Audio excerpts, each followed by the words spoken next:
You're now tuned into STWF-TV, the Parlay Perspective. The Parlay Perspective. Where we talk hockey. Feed Byfield around one man in on goal. Scores! What a goal! Quentin Byfield! And that gets Jim Fox out of his seat here at Crypto.com Arena. Basketball. Take matters into his own hands, Van Horn. Now you got to get the team from third to.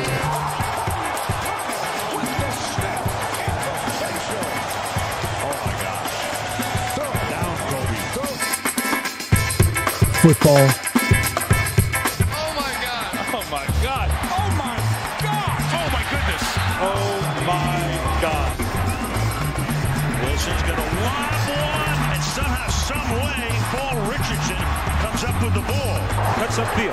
Hurdles over a couple of people. Oh my goodness, did you see that? He hit Steve Brown with what looked like a karate kick. Baseball and more.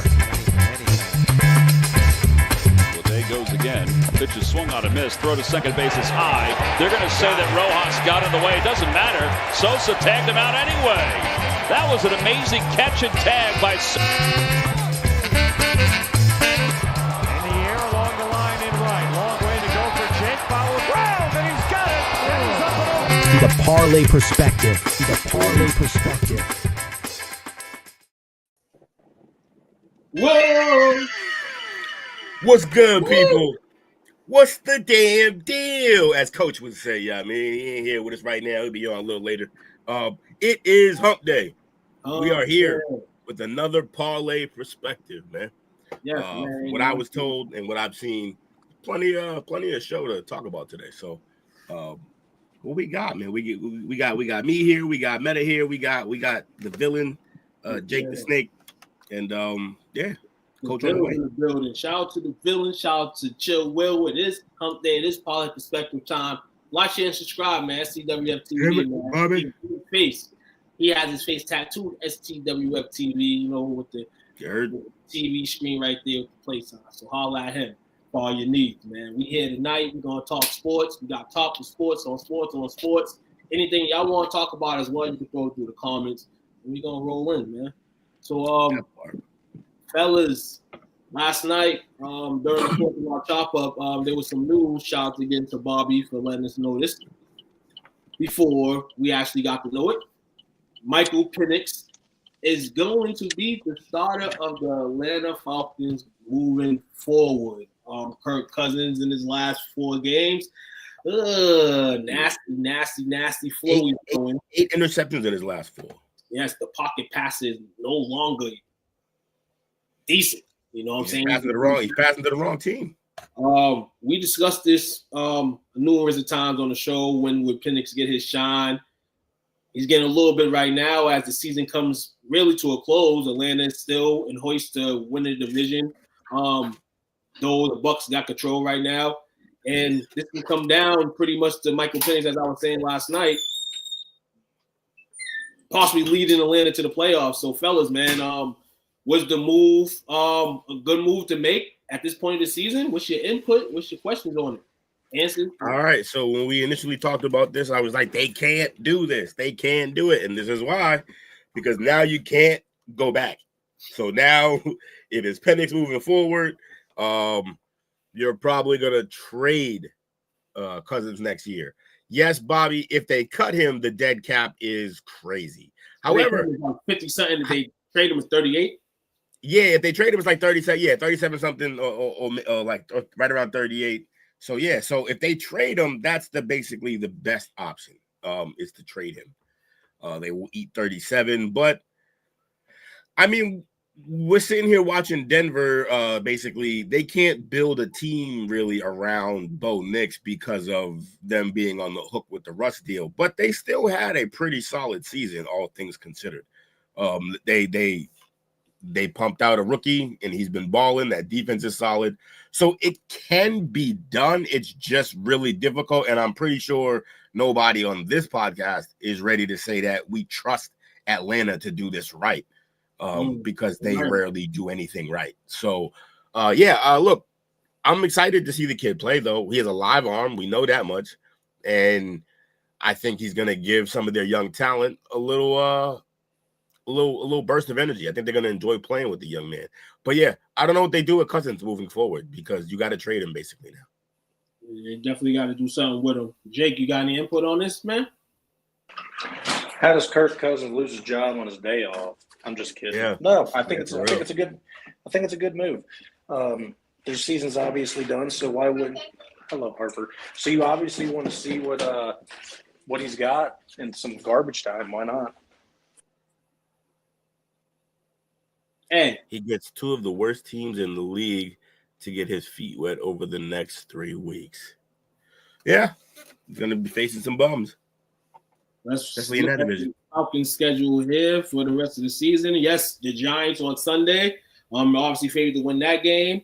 Bobby's throwing another trash team out there, which I don't think is trash, but they're in contention right now, and they are the second best team in the NFC East, and that is the Washington Commanders. That will be a game that's actually flexed the Sunday night football next Sunday, so that would be dope as hell to see. Two young QBs, the 6th drafted QB in the second draft pick past draft, so it's gonna be fire, man. It's gonna be dope to see. And the Panthers, obviously, that's a trash team, so definitely in the case, man. So it's gonna be fire to see. So he's referring to was the Giants and the. Yeah, I know what you was referring to. I was just looking at the schedule, and then I didn't look at the Panthers. I seen the Giants and the Commanders first, and I scrolled down and I seen the Panthers. So I'm like, yeah, you're right, Bobby, man. I know your insight is very true, man. But you know, as a guy on the television screen, gotta give the information out, man. Shout out to you, man. Like I said, I shout you all the time. Shout out to you on this news anyhow. Damn it, Bobby. Bobby, you the man. You know, but yeah, so yeah, they gotta have to trade him. I don't know, because like, how do you? I guess the only way this could play out is if like he doesn't look great in these couple games that he gets, Penix, and then starting next year, you're like, all right, we gave it a little try. He's not quite ready yet, and we go on with back with Cousins, but he's got to get better. If he's not better, then you can't. It's not gonna last long with that guy behind him. That was always the problem that I had was you got a guy coming off an Achilles injury. If at any point he doesn't look great, everybody gonna start calling for the young man. And so enough, that's what happened. Shout out to Chris Vick. Thanks for coming through, bro. Appreciate you. Chris Vick in the building. Yo, Chris, I got you this weekend, dog. You know, I'm a guy, you know, that holds in my bets, and I'm a trustworthy guy. I gotta unblock you, Chris, man, because Cincinnati pulled the unthinkable, man. They wanted me to unblock you behind, and I got you, Chris. Merry Christmas and Happy New Year.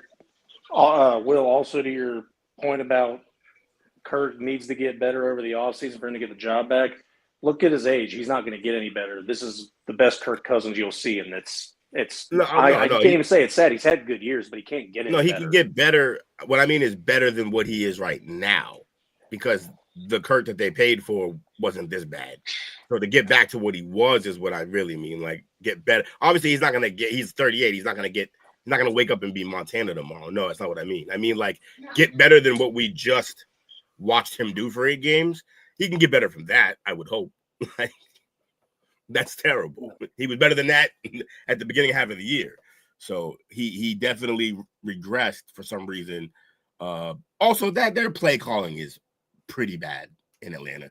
I don't know if you've watched any of their games, but like, they just don't know what their identity is. Like, you have all these players, but they're just basically going like, oh yeah, go out there and beat your man. Like, where's the scheme? Where's the motion? Where are we trying to isolate Bijan on a linebacker? Where are we trying to isolate Pitts on a smaller corner or a linebacker? Like, they're just not very creative at all. Also could be mentioned about in that conversation we had about Drake London as well. Like, yeah, he could probably be better if the play calling was better. So, but yeah, no, I didn't mean him like get better as a quarterback, period. I mean, just he's got to be better than this or he's done, because this isn't a starting quarterback. Absolutely, man.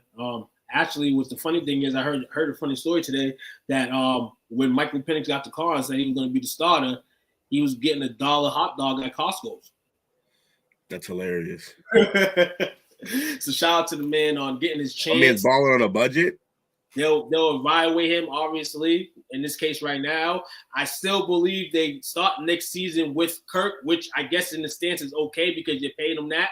You're going to give him the Deshaun Watson treatment, but I'm going to tell you this, Atlanta Falcons, don't give him too much of that because if he starts the season off next year, if you're going to start him and he sucks again like this, you got to pull the plug on him. Got to pull the plug. And that's why it was risky business.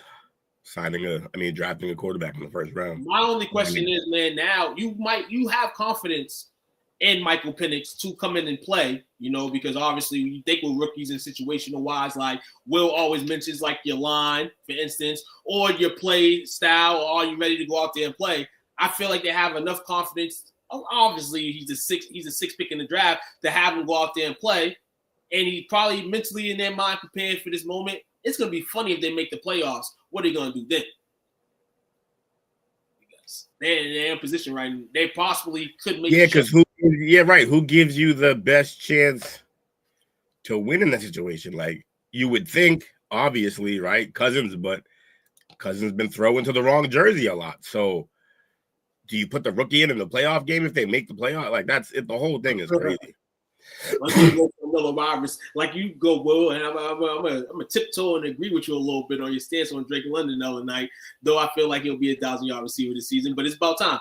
Mm-hmm. I feel like if they don't make the playoffs, you're in position, I guess, to get one of those top receivers in the draft, depending on how the mark shakes up. So the problem is you got no business drafting a receiver right now. Like, you got to build the line and that defense. Man. I just feel like at the end of the day, maybe they're not ready as a whole, but we obviously seen they have been striving these position players, and Kirk Cousins has been leaving them down, man. So Atlanta, Chick-fil-A ain't open on Sundays yet. Nothing good gonna happen for y'all. The last crazy thing about the situation is that what is usually the incentive for starting a rookie quarterback? Like, usually the biggest upside to starting a rookie quarterback is that you don't have that big quarterback contract on your roster, like the way the 49ers are. So the 49ers still paying Purdy that rookie deal, which means they have more money to go out and build the team. Now, the problem that's going to happen in Atlanta is if Penix balls and you decide that you like him and you want him to start, now you have a rookie quarterback, which is great to have the rookie contract, right? But you don't even get the benefit of that rookie contract because you are still paying a guy $180 million. So this was always going to be crazy the minute they decided to play him. It's going to get tricky, man. It's going to get even trickier, honestly, man. Atlanta, man, we spoke on you. You got to pull it in correctly, man. You got to get out, man. Get it done. What we got next? We're going to just swing around a little bit, man. Might hit you with different sports topics, and you're like, damn, T, man, you're not going to stay on one sports subject. What you do? Nah, we're going to flip it around tonight. Second story of the night, the Houston Astros tried to get a little bit better today, and it didn't work. Sources say that they tried to acquire Nolan Arenado from the Cardinals, but he puts in his no-trade clause to block a deal that would have sent him there. Nolan Arenado blocked the trade. He was still going to try to strike a deal, they both say. Deal's not going to be intimate, though, but I guess they said they're going to be trying. They tried to land him after they traded Kyle Tucker to the Chicago Cubs, and Alex Bergman couldn't leave in free agency. So, where was it that he blocked? He blocked it to Houston? He blocked it to Houston, yeah. That's interesting, too, because isn't Bregman still there? Yeah, but he's supposed to. They fear that he's gonna leave in free agency, so they kind of was trying to. He should fucking leave. Now you should leave. Listen here, they didn't get the knock on the door, man. 8-time Hey, All-Star. Breggy, come to Boston, Breggy. We'll make Devers the DH. So it's definitely gonna be interesting to see there, man. Jake, man, baseball guy, man. Are you surprised that he blocked the trade? I actually am, because the Cardinals are not by any means on the come up. And Astros are consistently good and consistently making the playoffs. I don't know who their starting third baseman is right now, but it would have made a lot of sense for him to go there. But maybe I don't know baseball as well as I do. Maybe they're on a downhill slope right now. But I feel like it would have made a lot of sense for him to go there. But considering – no, it was a different player. They still have Kyle Tucker, I think. If I'm not mistaken. No, I feel they traded him to the Cubs. Oh, so yeah, okay. So maybe they are on the decline and they wanted to replace. I don't know. I just feel like it would have been a good fit for him. But staying in St. Louis just doesn't, to me, make any sense because they're not even the strongest team in their division anymore. And to the other part we were talking about, so far, Detroit Tigers and the New York Yankees have shown interest in Bregman. And the talks have stalled with him in Houston, so that would be why they were looking to replace him because it looks like he's going to be gone for sure. Man, we're going to get more in. As winter free agency still going on in the MLB. Still plenty of names to change places. I seen about some Japanese guy had a deadline that he could be signed in. Let's see what money teams, go pitch at his services. Let's see if they're trying to gain a couple of guys before they go get him. We don't know. Usually these guys, that come from Japan and stuff, they get signed with the quickness. There's teams that already want them. So maybe there's something wrong with this player. I don't know. Just maybe what I've been watching the last 15, 20 years in baseball. If you got Ichiro waiting, somebody getting him, somebody spending their money quick. So I'm wondering to see what's going on. I got a quick audible right quick since we said we're jumping around. Oh, yeah, jump around, baby. Let's go. I like that. Yeah. This is fun. Just random. Like, if you got a story, start reading it. All right. So just randomly, we're going to do the top 10 of the power rankings for female college basketball right quick. Oh, yeah. Let's go. Actually, wait, what's that? USC, Connecticut, Saturday in UConn. I may be going. Yeah. It's going down. All right. So at number 10, we have the 10-1 Oklahoma Sooners. We're getting legitimate contributions from Skylar Vann, Peyton Verhulst, and Regan Beers. Regan Beers is a great name. Regan Beers. That just sounds like regalness of beers, like just some kind of whatever. So that this team's balling. Oklahoma 10-1. They just defeated Michigan. They defeated Michigan 72-62 on Tuesday at the Jumpman Invitational in Charlotte. So yeah, that's number 10. Number 9, we have the 9-2 Duke Blue Devils. They didn't play last week, but they have been hooping. Who do they have?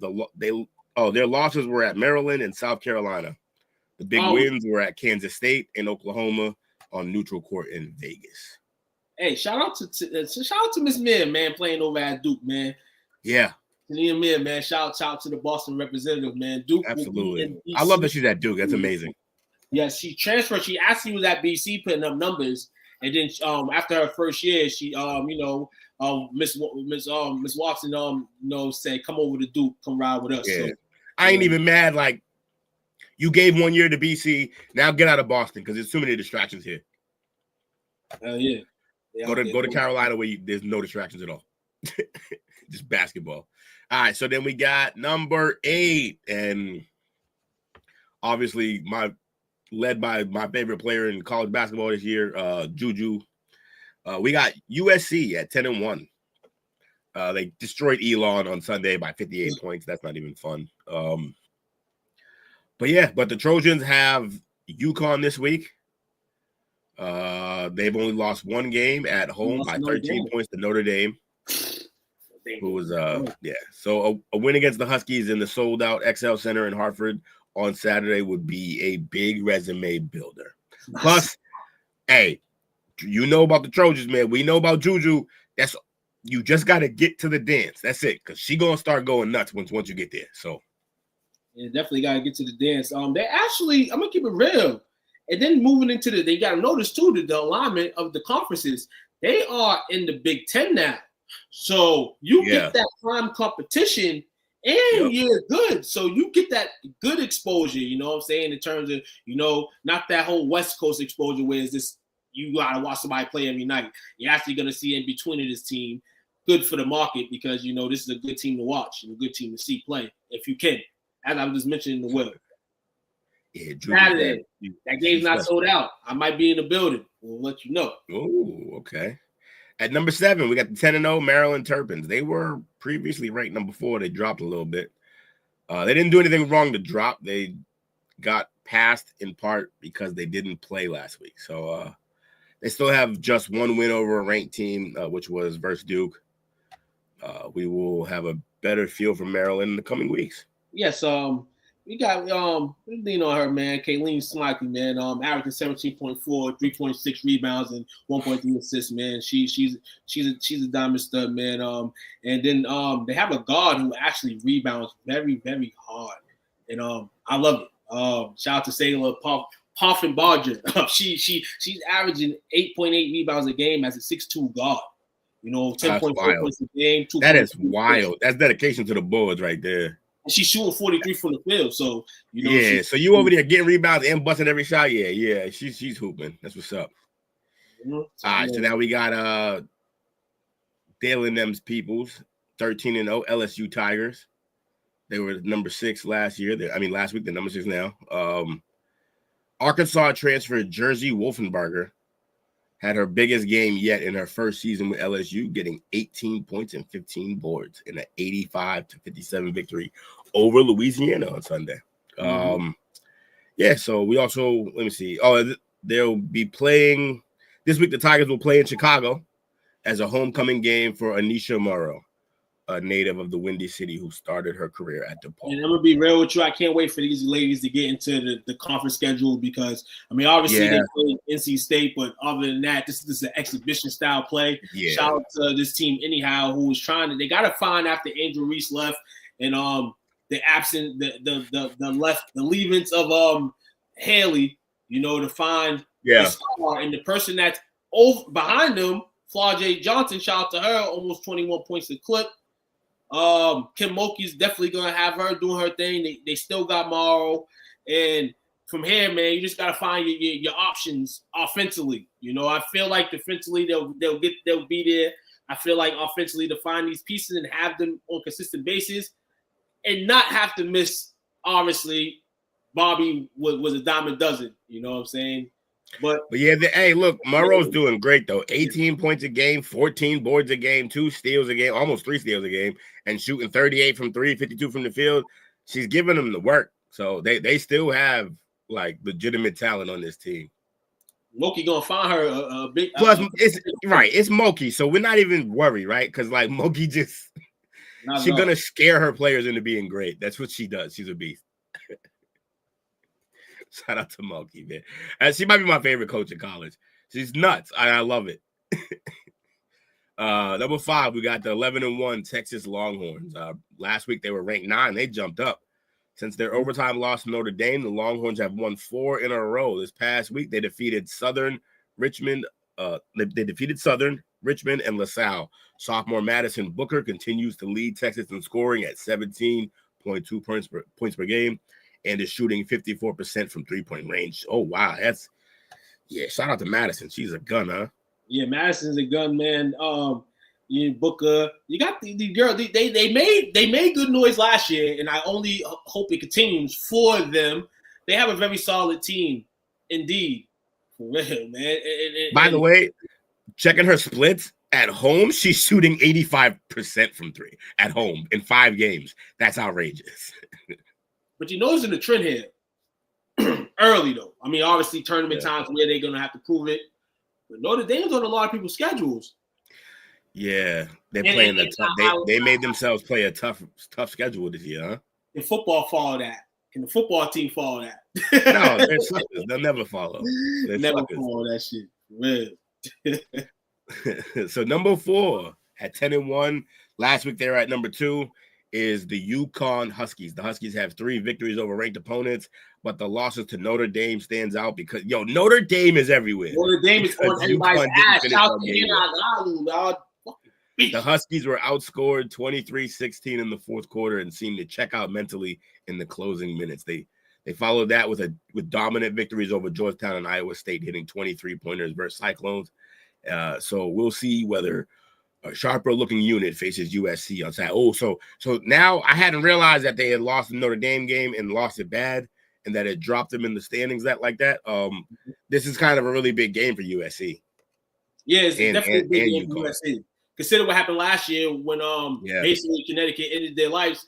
And you got to remember, too, for UConn, they have Ozzie Fudd back, who only played 2 games last season, coming back on strong this year, 10 points. Going to pick it up, though. Obviously he's come back from the injury. She's only going to pick it up. Paige is being Paige out there. You have Sarah Strong out there. So you have some nucleus. And at some point during the season, it's going to be a click-on switch. Yemmer gives these ladies. Yeah. These ladies are going to be dominant. But early right now, I can expect them to have some roles. But at the same time, I can't wait for that game Saturday. That game Saturday is going. It has a lot of meaning to it, man. Figuring what happened last year, Juju, adding Kiki, they're trying to get them out of there. That's going to be exciting. Watch the game Saturday. Definitely. Shout out to the Lady Huskies, man. That team's dominant most years.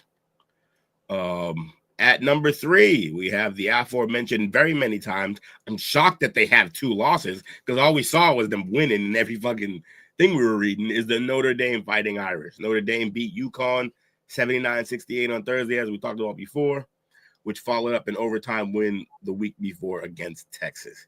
That gives the Irish 3 victories over teams ranked in the top 4 when Notre Dame played them, starting with USC on November 23rd. That's enough to propel the Irish back up to the 3rd spot in the power rankings for the 2nd time this season. Guard Hannah Hidalgo had a combined 56 points against UConn and Eastern Michigan, which the Irish trounced 118-49 on Sunday. Their next game will be versus Loyola, Maryland.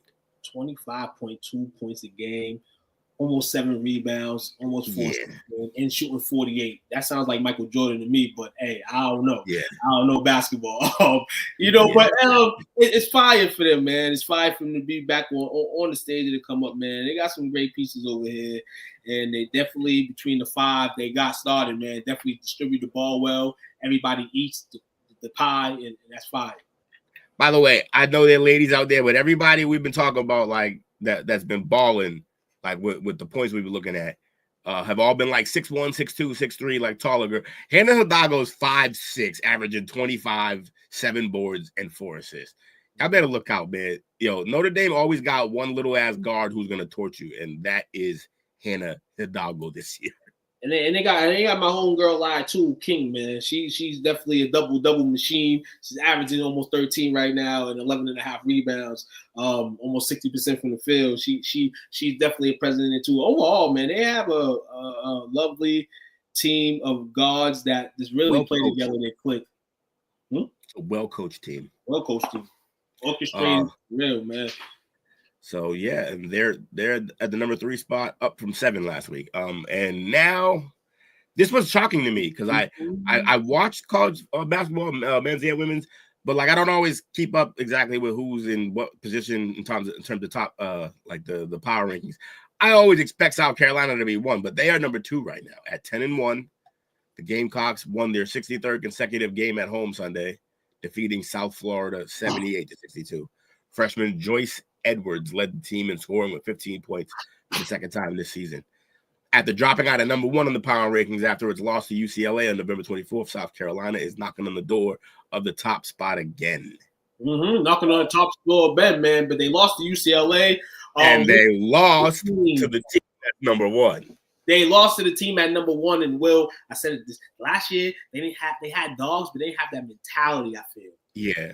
UCLA this year, for a team like South Carolina who's always in the mix, this team right here, I feel like has that mentality. And if this UCLA team, shout out to the Bruins being number 1, this is going to be very, very interesting. And Lauren Betts, it starts with her. Last year, 14.9. This year, she's at a 19.8 clip with 10 rebounds a game. They got Kiki Rice, obviously, there. She's putting in work. They got Gabrielita Vasquez, man, who to me, man, is one of the most exciting guards in the game. She's a beast, man. Almost 5 rebounds a game, almost 10 points a game too. So they over there, they structured the right way. And everybody like I said, UCLA. You picture these teams, men's, and you can say women's if you want, but the way they just portray themselves. Offense is very San Antonio-ish.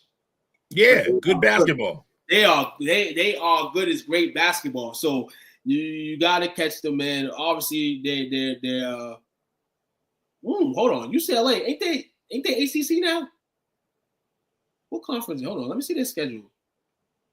Big 10.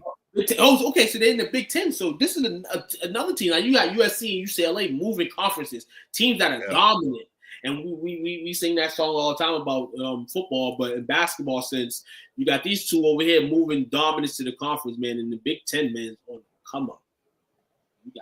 Yeah, man. So that's been our NCAA women's basketball talk. Did the top 10 right quick.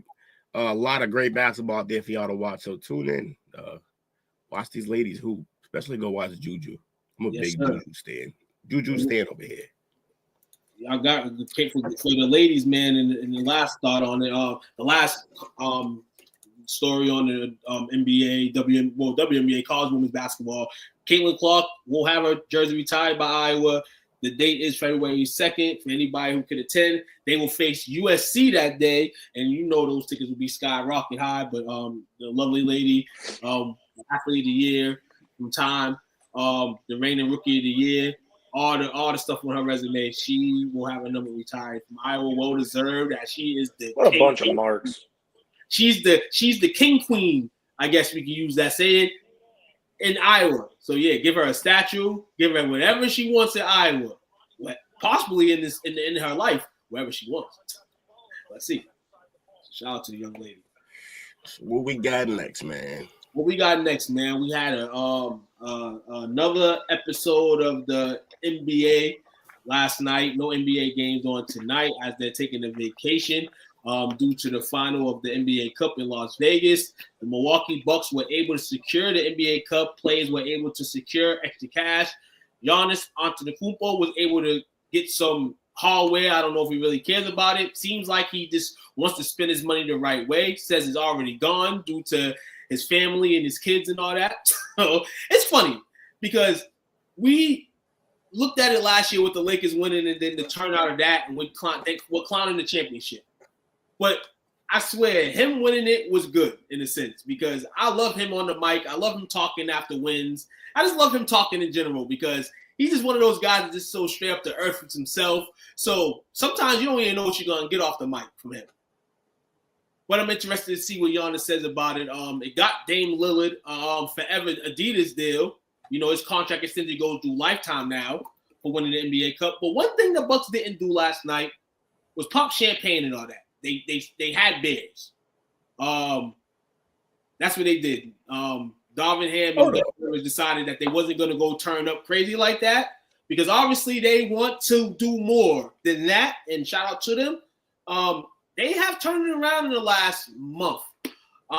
It's going to be interesting to see how this team can play as the season goes. I call them old.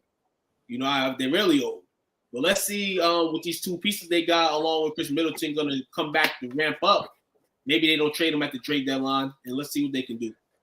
Bobby said, did y'all see the graphic going around saying the Yankees since 2010 are the best team in the AL East by 60 games, but yet my Bo Sox have 2 ships in that time frame. Yankees 0. Shout out to Bobby. We probably talked about this, but somehow I didn't realize you're a Sox fan. My God. I knew we had a reason to get along. All those wins don't matter when you get into that prime. You get into that prime time. And actually, another thought, Bobby, man, the Red Sox, didn't they play in the playing game when the Red Sox beat them?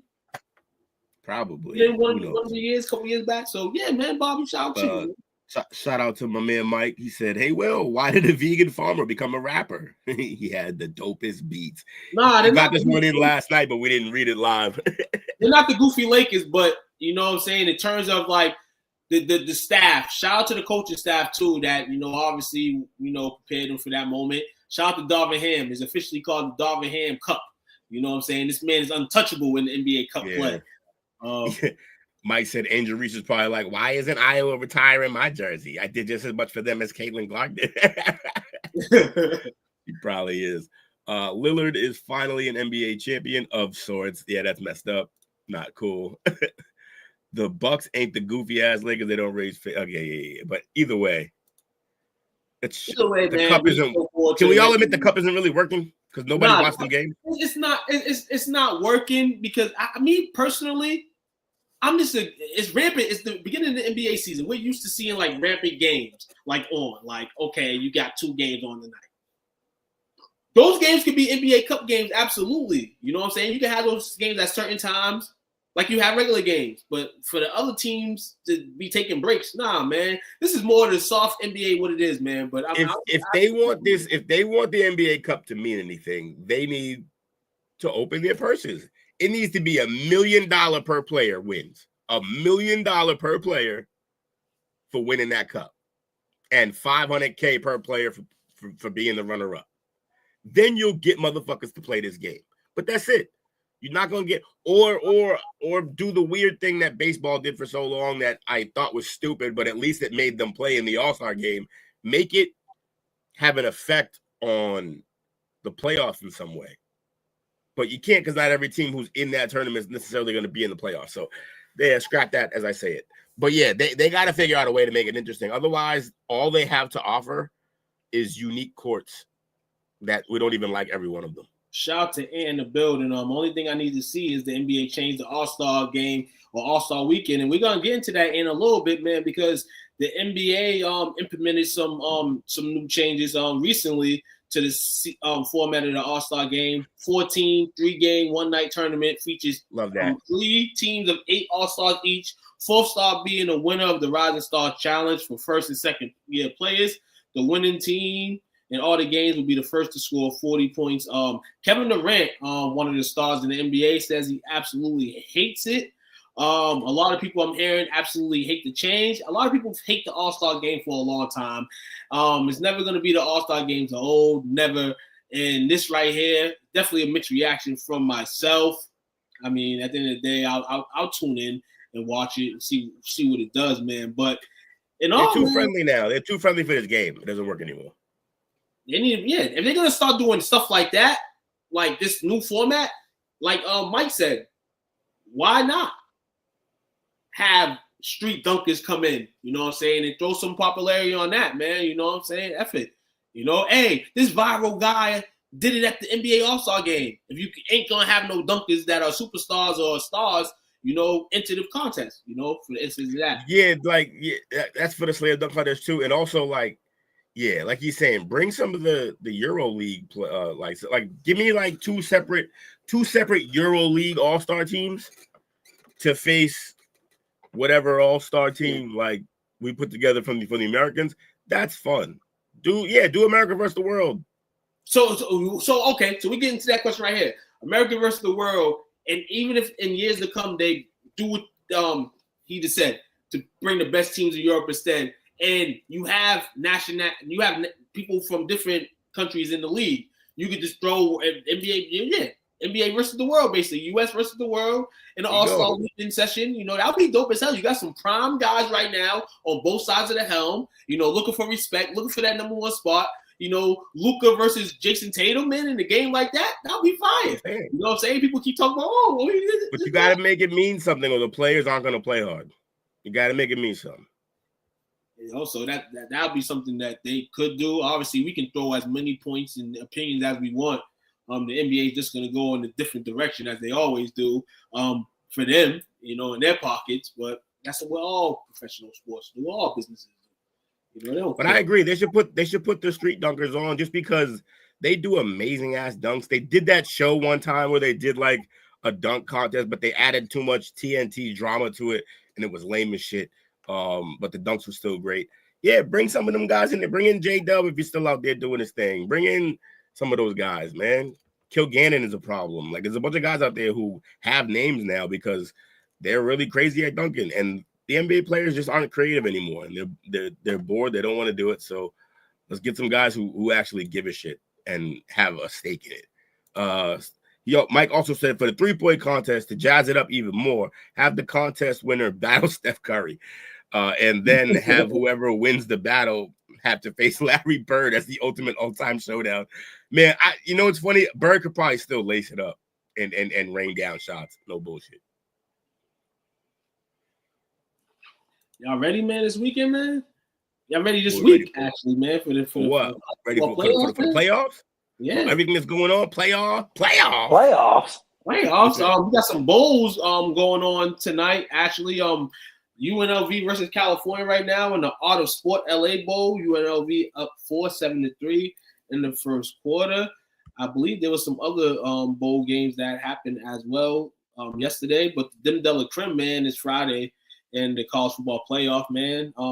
Indiana versus Notre Dame, man, it started off. And then you got your weekend courses. And, and that revives you FMU and Penn State, Clemson, Texas, and Tennessee, Ohio State, man. It's going to be fire, man. Jake. Playoffs. I hope it's a great weekend for you, man. You know what I'm saying? Yeah, I got the movie theater tickets changed. We're making cheese ball and cheese. You made the change? He's hilarious. Oh, yeah, I made a change. I told Cooper, hey, look, I set it up horrible. I was like, Cooper, I know I told you I was going to take you to the movies this week or on Saturday. We ain't going now. What? I'm like, yeah, we're going Sunday so we can watch Ohio State Saturday. He looked at me like, what the heck's Ohio State? But okay, we're going Sunday. I can't get this boy into sports. I can't wait to see the look on his face when Ohio State loses to Tennessee, and he's like, we should have went to the movies, Dad. He's not even going to be watching. He's going to be playing Fortnite in his room. Definitely, man. So yeah, man, tune in, man. Any last minute thoughts on any of these games going on? You smell who's getting upset? Somebody, one of these teams are going home. They ain't supposed to be going home right now. Which one of these teams is going to the crib? Ohio State, Texas, Notre Dame, and Penn State. Who's going to the crib? Who's most likely to go to the crib this weekend? I don't think it's going to be Penn State. I have a feeling it could possibly be Texas, but I think the most likely one is Notre Dame. Most likely one is Notre Dame. Jake's thinking that. I'm thinking the team that's. What was the question? What team out of the home team representing this weekend? Which one of them will be going home first? Pick a team.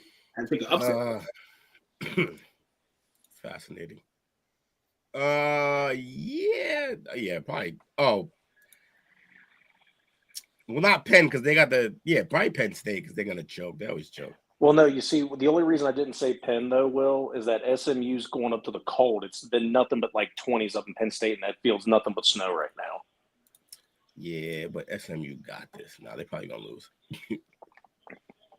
What do you think, Tube? What do you think is most likely for an upset? Most likely for an upset, I can't go Notre Dame because I expect Notre Dame to do some justice in this bracket for me. If I had to pick one team, honestly, just with everything that's going on right now that people aren't really talking about, I would say Texas just because of everything that's going on right now. Can they prevail that? They have to prevail that because that's stuff that can continue to happen, like having to switch a QB. The QB's not playing good. Most of these teams that are playing and representing their conferences or representing in the bracket have QBs, probably not Georgia because their quarterback's hurt, but they know that they can't really go to Beck right now because he's hurt. Texas has a problem where you have two QBs ultimately, and if one of them screws up in a game of this criteria, that's interesting to see the backup possibly have to go in the game and handle business. That's spooky to me. That's scary to me as a guy putting my money on a team. I got to see how that marinates. And even in that case, they still going to have that same problem because they've already been through it a couple of times this season. So I would say Texas. And that's not even saying that they're not a good team without that. They are. But I've been skeptical on that situation the whole year. I don't know why. Just me personally, like I don't need. It's not because Archie should be playing and all that stuff. It's just because of the situation. Like you don't want that to pop. The reason why you lose, you go on the air the next day. If you lose, we lost because of this QB situation. Like Texas, like okay, we lost. No one's gonna.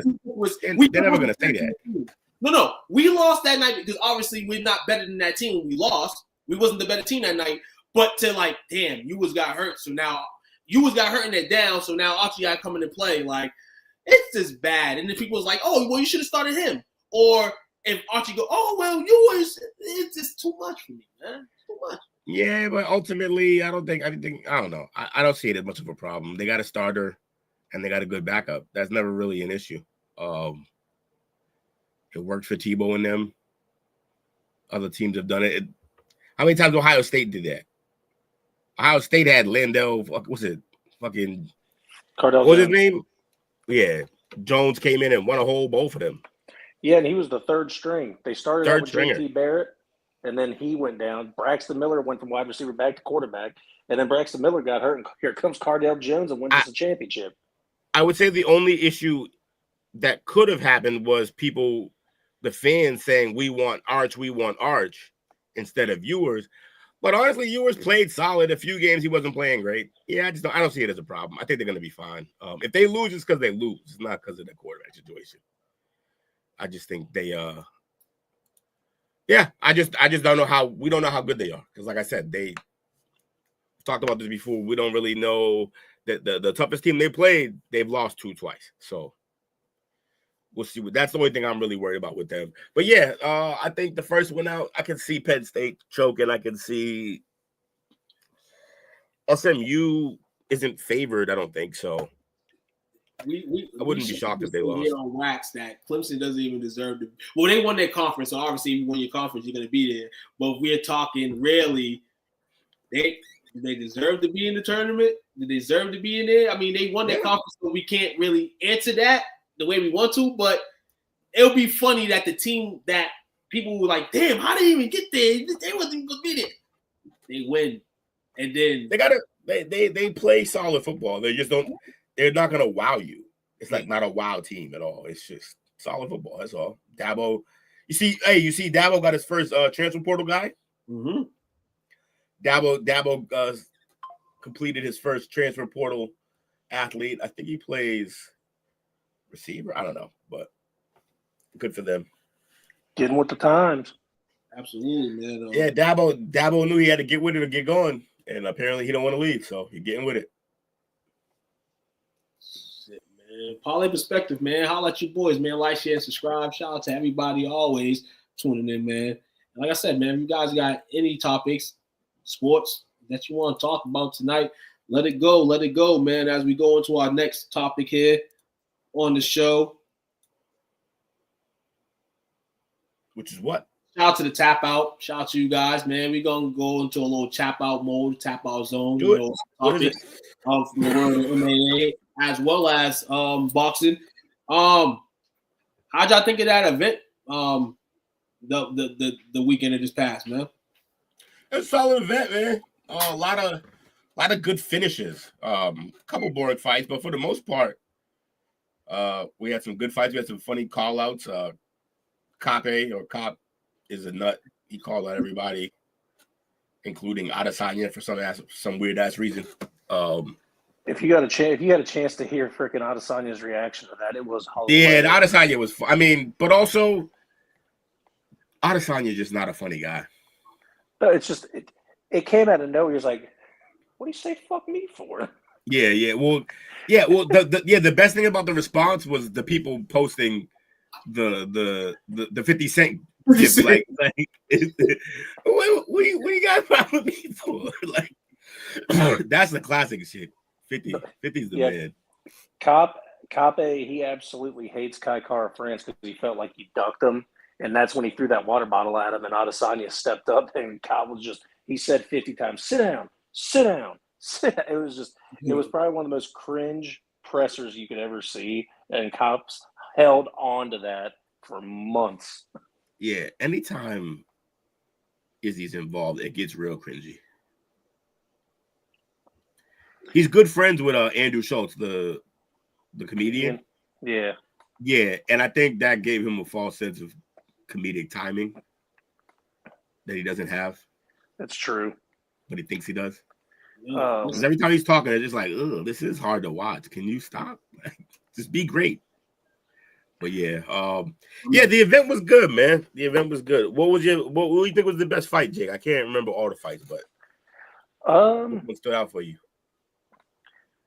Obviously, I thought the main event was good. I thought that, Buckley was able to pick apart Covington fairly easy. But the thing, it's not that I don't like Covington. It's just that I think that he can't put his money where his mouth is. He loses and he talks. He obviously years out the game coming in, man. You got guys that are just bit better than you, man, and not in that night. But it's just like you can't take vacations like this in this sport like this, man, and come out and be dominant as you want to be. Colby Covington is that wrestler that is absolutely fucking amazing and golden at cutting a promo, at talking on the mic, at being a heel. Like, I mean, Hall of Fame level heel in terms of how he goes about his shit. The problem is that once he gets in the ring, he is a boring fighter. He is not, and he's not good either. So he's that wrestler who's great on the mic, but just in the ring, it's a snooze fest. And he was just very easy. He was very good at being a punching bag, and it sucked for him. But no, honestly, Will, it's super tough because we had a bunch of knockouts, and it's not like what fight stood out to me more. It's what knockout I like more. I mean, Michael Johnson's knockout of Ottman was unbelievable. Yeah, night. That was nice. Dustin Jacoby knocking out Vitor, like he flatlined him. It was done. And Vitor, Vitter, his name's Vitter. He didn't Petrino. He didn't even look like he was ready to go night yet. And that one thing just connected and put the lights out. But if I had to just give like one good old salute, I'd say old ass Cub Swanson, man. Yeah, so about the OG. Cubby ready to bet. And you know what's funny too? Because Cub came in, and in the first round, it was like, yo, Cub is still faster than this guy. Like, all his counters, everything, he looked faster, but he gassed quick. And then Cubby got in some trouble. He got into trouble for like a round or so. Like, he was definitely in trouble, got tagged a few times, and it looked like, oh, shit, Cubby about to lose. But whatever punches that got landed on Cub gave dude the impression that he had the upper hand, and he stopped guarding, and Cub put him to sleep. It was another flat on the way down. Yeah. And it's like, it was crazy. And you know what sucks is that I really hope that he goes out on a high note. That's the final one. That was his 30th win, I believe. He should have just stopped. He should stop there. But when they asked him, he wasn't. He was like, he was non-committal to retire. But that's the problem with the old fighters, though, like Cub, is that you do that, and that gives one you left in me. It gives you that false sense of I still got it, and he's going to go out and have a bad fight next. But he was in the octagon. He said, "I told my wife this was the last one. I got some thinking to do and some talking to do, but I think he hangs up the gloves. I think he's done. He had a hell of a career, and thanks for the final knockout because that was entertaining as hell." But he blew it being indecisive, because if he had just made the decision, he could go out and retire on a beautiful knockout, and they would have had his whole fucking thank you video up there, like cutting all his highlights. It would have been a perfect ending to the story, but because he can't decide, because he's still nice, he put a guy to sleep, and now he's talking about, I don't know, I might come back. The wife's gonna be pissed. It's a whole thing. So I feel for the man. You never want to leave when you're at that level, but like, man, that's the way to go out right there. Just call it. It doesn't end well for guys, so why not end it there? Guys, 41 years old. I was just reading. He's ancient, bro. I was just reading this, like the span of a UFC fighter is usually around 5 to 7 years. Usually, guys like in their mid-30s, probably you just hang it up. Maybe in the 30s, and this is like, Lord, 41, 30 and 14. Like, goddamn, this is not working. And there's only a few guys who are still effective after 35, and most of them are going to be in the Hall of Fame when they're finally done. Yeah, so. and Will's absolutely right. His speed is still there, but he did get gassed at one point. But his speed was unbelievable. He was actually connecting, and the thing was, Billy Quarantillo, he's on the come up. Like, he's one of the guys to watch out for in the featherweight. He was on the come down after that shit. To tell you right now. He did. Him, I'd say, I don't know which one was worse. Will, do you think Ottman or do you think Quarantillo took the worst flat line? Ottman, because freaking Michael Johnson put him straight out. Yeah. Oh, and that's another old guy, by the way. Yeah, he's been around forever. Hey, Michael Johnson was one of CM Punk's first fights, I believe. Yeah, got his ass tagged up. Yeah, he had no business being in there. Man, my man Kobe coming out with Hulk Hogan was the funniest thing of the night, man. Then ripping the shirt off, man. My man Hope was in the building. Yeah. You seen Hulk struggle with ripping his shirt off? Yes. That's even funny. Crazy. He's crazy and crazy about it. I'm 47 and I get hurt just watching MMA. Man, everybody does. I told everybody, if I ever fought MMA after my first loss, I'm done. Officially done with the sport. I can just visualize myself in the ring, man. Like, even getting knocked out or tapping out. Like, no. I do not want to feel that pain twice. Yeah, I was just watching the Michael Johnson knockout. My God. He starched that dude. Into the SEC definitely. He gave him 2 more on the ground, too. And both of those, like, normally sometimes those punches on the ground wake the guy back up. No, it didn't. It put him further into the coma. Hey, man. It's crazy. All right, what else we got, man? What else we got? We got another MMA story, but it goes into the boxing frame in a bit. Conor McGregor, we know he's been ditching fights, canceling fights. I'm injured, all this and that. But in this case, his next UFC fight has been postponed. But he's going a different route, according to sources and rumors, to fight Jake Paul in India in a boxing exhibition. He agrees. Hilarious. He says fight Logan Paul in India. Not Jake Paul, sorry, Logan Paul, the brother of Jake. Oh, he's fighting Logan? So now I'm just mad at this now. Now I'm heated.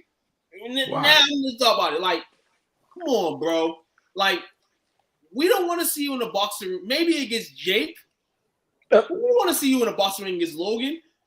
Honestly, I want to see one more fight in the UFC. That's because of That's the thing, though. Gave to us, and I don't think he wants to do that. That's the thing, though. I don't think anyone else wants to see that. You might be the only one because he's done. He's like, he's done. Honestly, in all, I'm a liar. I don't want to see him fight. I just want to see another promo tour, before a fight. That's what I want to see. Yeah. But hey, but you can get that if he does the boxing because he's gonna go. Him and Logan are gonna go at it. It's gonna be better. I hope he beats Logan so that he can face Jake after. Mm-hmm. Because that's the real money one, and that's also gonna be the funniest one. Because no one else is gonna talk more shit back and forth with him than Conor will. And he says he will afterwards make his decision about coming back into the octagon, as we just mentioned. It's not his fucking decision. He's got a case, like the case going on. He's a whole rapist apparently, and paid the $257,000. He got to pay this late. Yeah, and he's got to come off the juice that he was definitely on when he was shooting movies and shit and trying to heal. Like, he's done, bro. I don't think people understand. Like, Conor was really fun to watch, really great fighter. But at the end of the day, he was way more of a promo guy than he was an actual fighter. He could back most of it up, but not all of it. Not the way he talked. And we're going to miss that. But unfortunately, it's over in terms of him competing at a high level in the UFC. Those days are gone. So either we can see him come back to the octagon and he's going to want to only fight the best of the best, and he's going to get knocked the fuck out every time. They're going to beat his ass. He's not there. He's not that guy anymore. Or we're going to see a bunch of exhibition, gimmick money fights, and I'm fine with that as long as we can talk about this shit. I think I'd be fine seeing him do a boxing event with Nick Diaz. Yeah, but see, at that point, then it's like, just fight. Just do what y'all both do. Why are you two boxing at that point? Because you know what I mean? Like, Nick doesn't want to MMA anymore.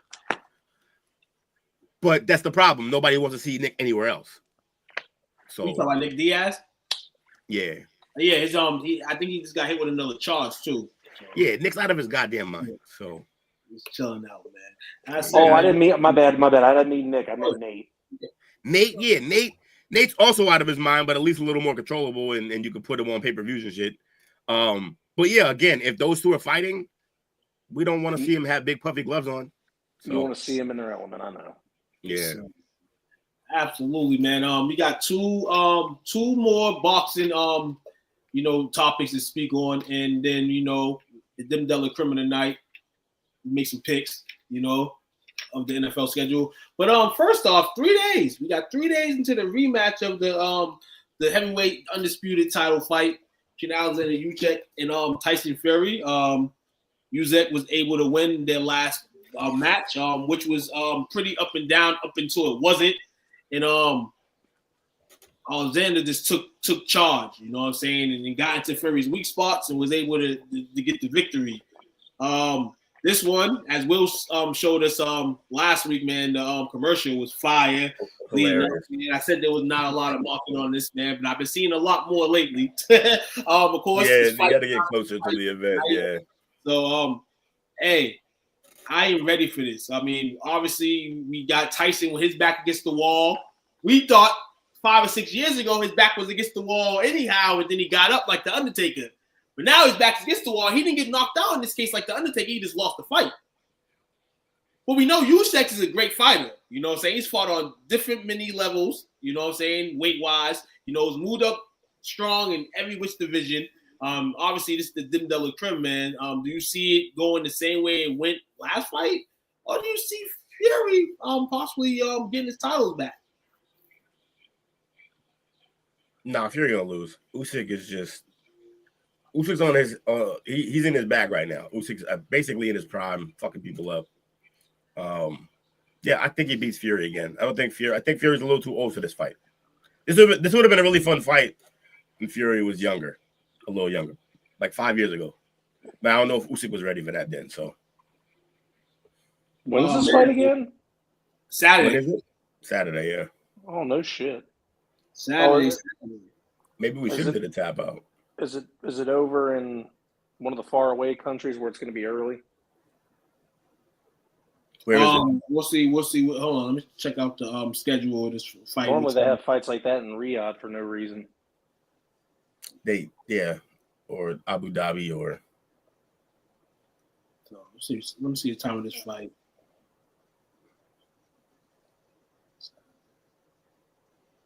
So, man, like, share, subscribe to STWF-TV. We here trying to get this fight time. And if anybody has the fight time, let me know. I'm looking it up right now. Give me a time. All right. Ain't time. It's place we're looking for. Yeah. What place we're looking for? Yeah, it's in Saudi. Oh, I guess. Where? It's in Saudi. It's in Saudi. All right, so it'll probably be one of the early ones. I'm trying to see. Oh, okay. So expected at 10 p.m. UK time. So that would be definitely mid afternoon. 10 p.m. UK is 10 a.m. for us, basically. Yes, I'll be able to watch that and the Ohio State game in the same day. Nice. See what it is. I mean, that fight will probably be that fight will probably take place during the Ohio State game. Oh, so if it's 10, you said it's 10 a.m.? Yeah. Oh, no, 10 you said 10 p.m. UK?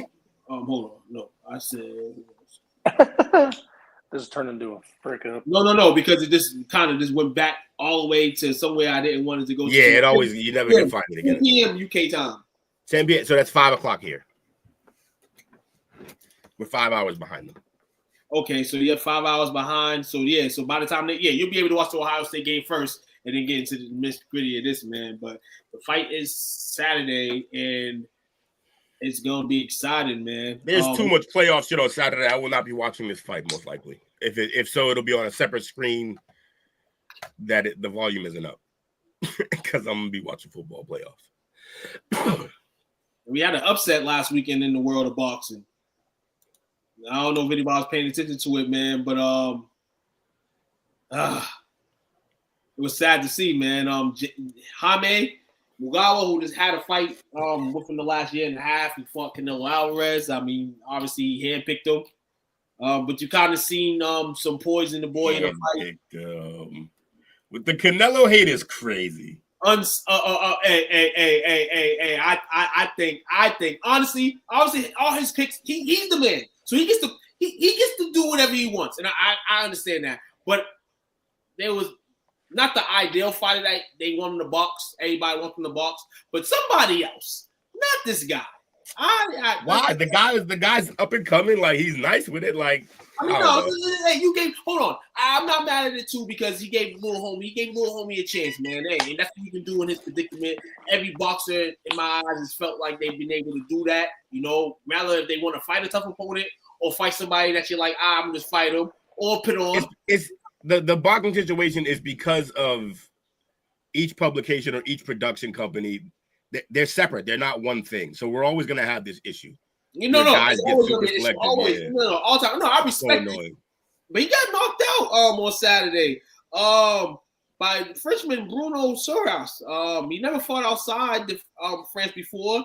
It was handpicked to give him an easy, stay busy win in his fourth fight this year. But that fourth fight, so he tried to go gangster style and it fell back on him. Yeah. This is a fascinating take. Bobby, knock Logan the fuck out. I hate him. I can tolerate Jake. That is a hot take, as it is usually the other way around. How do you like Jake and not Logan? What happened? I'm gonna be real with you. I think we see a lot of Logan.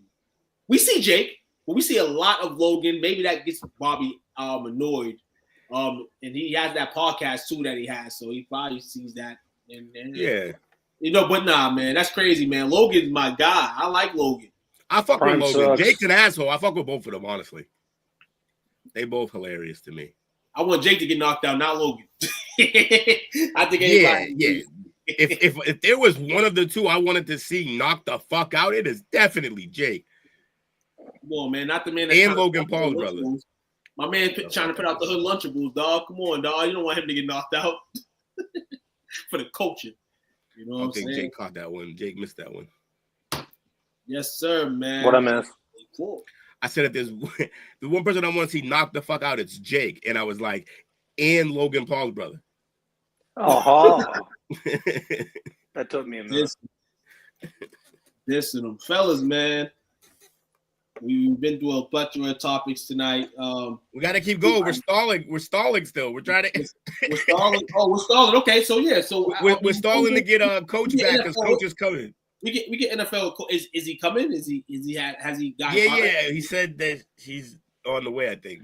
Okay, I gotta wait. He has to do the picks. He has all the answers to our picks. I got a way to stall. Wow, I almost said Coach. My bad. 2, can you do the NHL Power Rankings? Not really. I just fucking shit on the NHL today. I was actually going to skip it. Before we get to the NHL topics, though, we'll do it on request. Me and Sean Silva. Shout out to the fellow Canadian who loves hockey to death. We had another one of our little debates on hockey and basketball, and obviously he's spitting. Oh yeah, the ratings are down in the NBA. Nobody wants to watch it. But I'm telling him nowadays, who watches television? Who watches it? You know what I'm saying? But he tells me that, well, obviously he doesn't like the NBA, and that's cool. And I don't have too much love for the NHL, so it's kind of a bias on bias argument. But we went through that today, man, and that's just what it is, man. His opinion versus mine. But it's always funny to call the NHL the bottom of the barrels. You know what I'm saying, in terms of the sports, and it's still MLS, but NHL's close to them. Yeah, see, that's the problem. MLS doesn't even register. You notice how they still call it the four major pro-American sports when there's 5 because no one gives a shit. Right. And when we talk about soccer, I know it's literally only applicable when hockey's getting shit on. It's Premier League. Only to help hockey, I guess. Yeah. Yeah. I'm watching hockey right now. Oh no! You definitely would, man. I think. Hey, for your liking, man. And then he went into things like, only reason why people play basketball is because the basketballs don't cost much. Hockey 6 costs this much. That's why I said no, because people actually like to play the sport. Like, we were just going through it. But he is right about that, though. He is right about that. No. The main reason why so few people play hockey is because it's an expensive sport. I said, hey, why pay all that for a bad? Well, I mean, some of them are millionaires, but why pay all that for a bad investment when you can go blow it up and try to make millions in all these sports? Though the chances are slim for any professional sport. To be fair, because that's not what we like, right? We don't want players to play for money. We want them to play because they love the game. And that's no, absolutely. No. But what I'm saying is in the dream of just securing the bag, like, yeah. Right. It's not lucrative. Also, what he doesn't realize about hockey is like, why would anybody, especially like black folks, want to play hockey when they get treated so poorly in that league? So, Sean, that's why I told. No. And I ended up saying like this. I always say this to people when we're talking. This is why sometimes I don't even debate on comments and all that and the threads and all that. Shout out to the groups, though, and the beautiful commentary, beautiful comments, all that stuff, man. Shout out to you guys. I like and love them and all that, but sometimes I don't really go in them. because I feel like it's not an understanding at times. So, yeah, come on the platform, Sean, you know what I'm saying, one of these days, and chat with us in regards to this, man. We would love to hear you. He said Canada isn't really a country, which makes hockey not a real sport. It's basically figure skating with sticks. Also, by the way, yes, Canada pretty much created hockey, but America made hockey better because we were the ones who added the glass. Pittsburgh. In Pittsburgh, they added the glass so people could stop dying in the stands from slap shots. Yeah, so, Yeah, because you mentioned sitting behind the goal and just catching one right in the chops. I would imagine I would never fucking sit there for that exact reason. It's $1 a ticket for a reason. The only thing worse than getting hit in the puck, hit in the face with a puck, is getting hit in the face with a puck that you weren't ready for because you're not a player. Like, 100%. That shit's awful. Hey, but in other news, Tuke, you should be a huge fan of hockey right now. Your Devils, they're number 2 in the league. I mean, listen here. We'll have a parade for it when it happens. But at the end of the day, I got to be real. There's a lot of teams that I like and a lot of sports that I like in that caliber. But, man, hey, Jersey Devils, man, my grandmother, man, as a kid, was like, yeah, man, she paid attention to hockey. It was crazy. So I'm not going to read the details. I'm just going to give you the number, what they were. Like, I'm going to give you the number they are now, the team, the record they have, and what they were last week. Okay, that's all we're going to do right quick because we're – See? What happened? You say we just going to get this shit the fuck out of here. Well, because if that's the case, we're doing, like, if we do, like, every league's fucking power rankings and I read them all, we're going to be here all goddamn night. So, the Dallas Stars, 19-11-0, with their plus 23. Last week, they were the 10th seed as well, and that is that. Number 9, Florida Panthers at 9-11-2. Last week, they were number 3, so they took a fucking dip, huh? Dropped 6 spots. Crazy. All right. Number 8, Los Angeles Kings at 18-9-4. Why does it seem like the teams are it's going in the wrong direction? How does this work? What? I know. No, I get it. Massive slides. A DeLorean to bring back another Anze Kopitar? Whatever. Nah, I said I wasn't going to read. Last week, they were number 9. Now they're number 8. Toronto Maple Leafs. Last week, they were 5. This week, they're 7. 19-10-2. Toronto sucks. We always know that. At number 6, wow, quite the fall off. It's been a long time since we've seen that one on the list. Or 0. Damn. One thing high, Winnipeg Jets, number 6 at 23-9-1. We're still top of the league. Weren't they the top of the league at the beginning of the year? Yeah, they started it off like 13-0, and then they lost. And then they just fucking started losing, huh? Yeah, but we still, I say we and I shouldn't, but we still have the best record in the entire NHL, and we're still leading on points and everything. So we're still good. It's just we finally got some injuries on the team. There's a kryptonite I'm hearing. I'm hearing there's a kryptonite. I'm hearing the kryptonite is the Las Vegas Knights. Speak to me about that a little bit before we go to the next team in the ring. They're a bunch of hoes. No, they just got our number. They're another team just like the Maple Leafs that just know how to beat us. But the thing with the Knights, though, is that they've had the same nucleus of players since they came into the league a couple years ago, that some of the key pieces of that team are starting to go away, and a lot of them have moved on to a different team or whatever. So they're not the same Golden Knights. They still have good records and good coaching, but they're not what they were and what won them the championship a few years ago. Hold on. Cut the story short for a second, man. Rams and OBJ close to reuniting, according to Pro Football Talk. Thank you, Dale, for that information. Great. I'm glad they got a tub full of bubbles. Kids washed. OBJ going to teach the young receivers something. They already know a lot. Why sign him? Everybody, like the first 3 receivers on that team are better than him right now. Easily, too. We got him wanting to come. Teddy Bridgewater saying he's trying to get on the team, man, for a playoff start. Yeah, man. What y'all doing, man? Go to your lives now, man. Yeah, start your lives. Football's over. At number 5, we have the Carolina Hurricanes at 20-10-1. Last week they were number 7. They moved up 2. Pretty good for them. At number 4, the Vegas Golden Knights, 28-3. Last week they were number 4. They haven't moved. Number 3, Tuke's New Jersey Devils at 21-10-3. Last week they were 6. They moved up. Yeah, man. At number 2, surprisingly for me, the Minnesota Wild at 27-4. They were last week they were number 1. I guess they dropped a little bit. And number 1, who was last week they were number 2, is the Washington Capitals at 21-8-2. A swift return for Alex Ovechkin, hopefully. Alex Ovechkin in the Washington Capitals, man. And look ahead. He said a swift return. A swift return, which means he hasn't even been playing. Shout out to the Minnesota No, he hasn't been Wild, playing. man. Shout out to the Minnesota Wild. I always said that this is like the nicest like franchise in the NHL. And that's not because they're the best team. I just feel like organization-wise, I just feel like this is like a nice place to play hockey. Nice overall, this fan base, all that stuff, man. And then look at this kick right here, man. They got some penalties to come off the books. $13 million to come off the books. Their cap is going to be crazy. Yeah. So we can actually see a team actually in the NHL go buy players and give them guap. You know, we're seeing the NHL market line go up as well as all sports going up.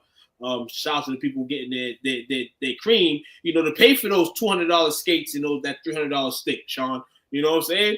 Well worth it. Definitely. NHL rankings, man. We got you, Jake. But I know why Jake didn't want to do it the last few weeks, because it's just a fall. Why? Because his team sucks? Yeah. Understand. Jake. They don't suck. We just dealt with injuries. Relax. It's part of the game. Means you suck.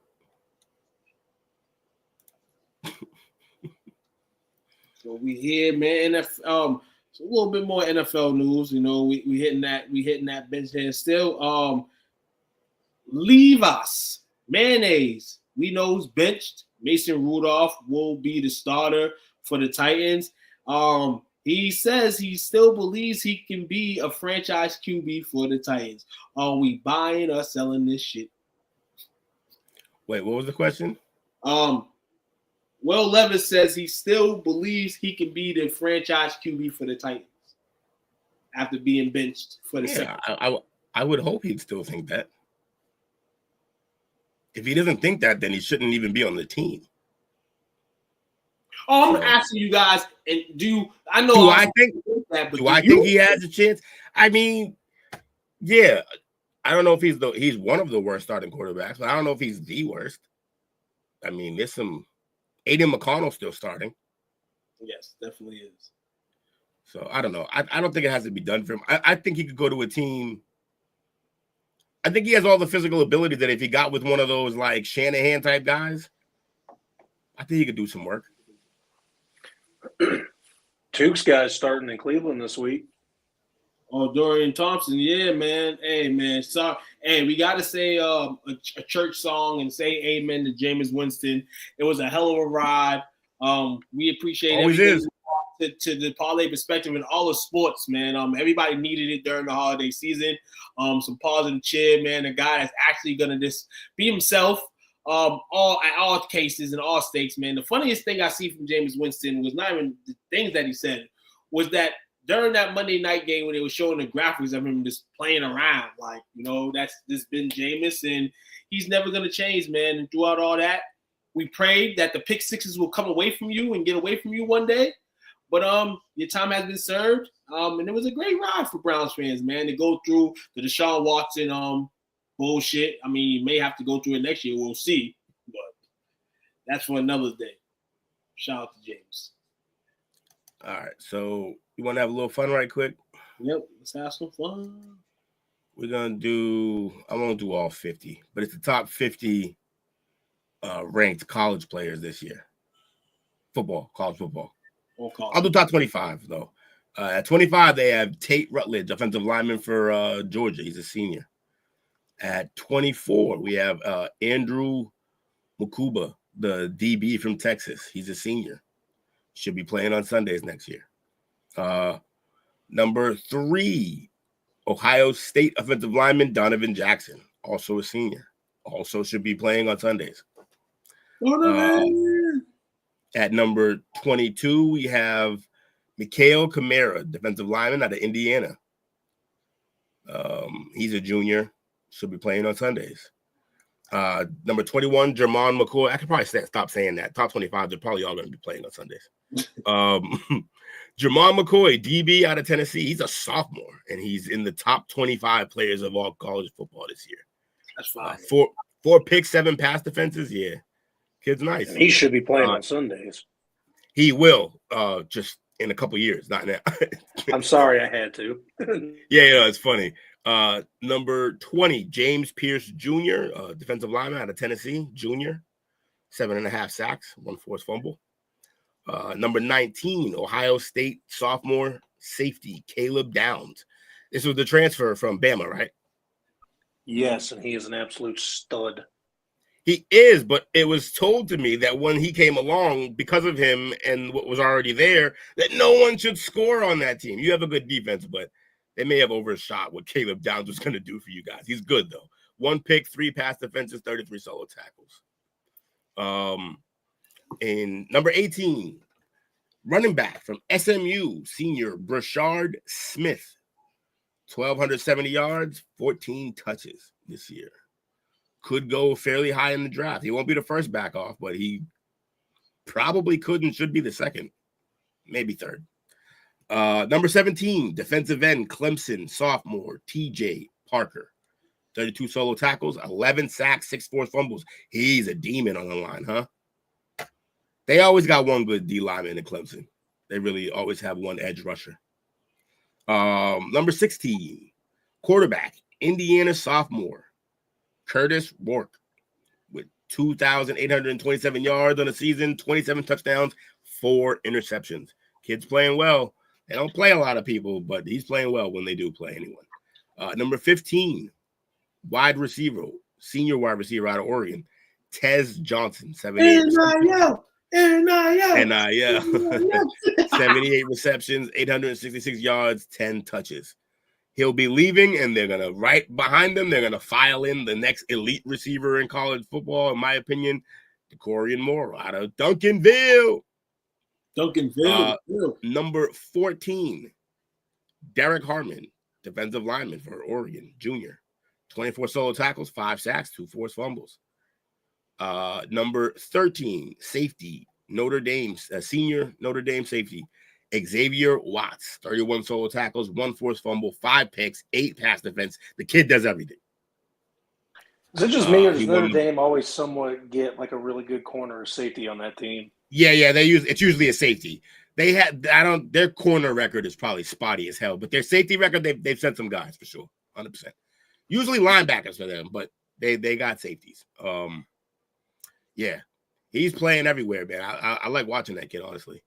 Jalon Walker, linebacker, junior linebacker out of Georgia, 35 solo tackles, 6.5 sacks. Who we got at number 11?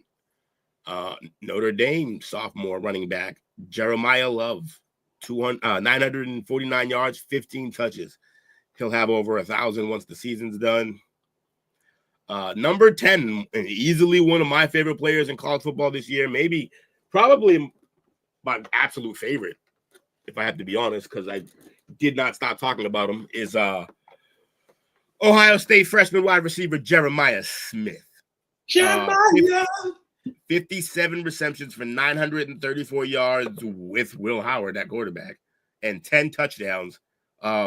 The Big Ten freshman and receiver of the year, shattered all of Chris Carter's Ohio State true freshman receiving record set in 1984. The kid is a monster. Who get 1,000 yards receiving first?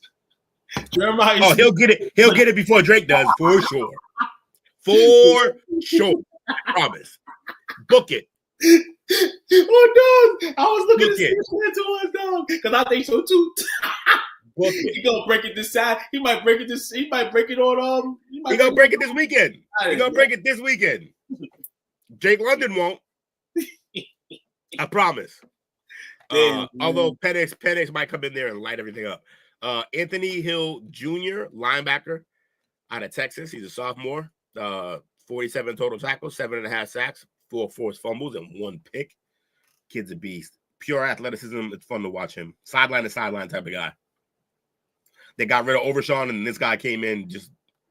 He's a monster. this, Jake, is why I said to you when you said the running back thing about the game against Tennessee, because the best running back in that game may not be suited up on your team. Dylan Sampson has been a problem all year. 1,485 yards, 22 touchdowns for Tennessee. So, yeah, I'm pretty sure your two backs aren't on this list after this. But maybe they are. Jahdae Barron, senior defensive back out of Texas, 32 solo tackles. What else we got? 32. I lost the page. Oh, yeah, 32 solo tackles, 5 picks, and 9 pass defenses. Yeah, he's all over the place. Number 6 is Abdul Carter, defensive end out of Penn State, junior. 10 sacks, 2 forced fumbles, 37 total solo tackles. Kelvin Banks, Jr., the offensive lineman from Texas, the junior, gave up only 1 pressure all year. 1 pressure. That's crazy. Once. 1 time. And every time they dropped back, did somebody get around this man and put – and he didn't even get the sack. He just got the pressure. He didn't get the sack. That's crazy. Please, Patriots, draft him. We don't need Travis Hunter. I've been saying I wanted Travis Hunter the whole time. Then I realized, you know what? If he's going to play corner, I don't need him. We need Kelvin Banks. That's who we need. Yeah, we got all hyped up about – I think we were all cool with doing the Travis Hunter thing until we saw how good Drake was, and then we all just said, let's protect the kid instead.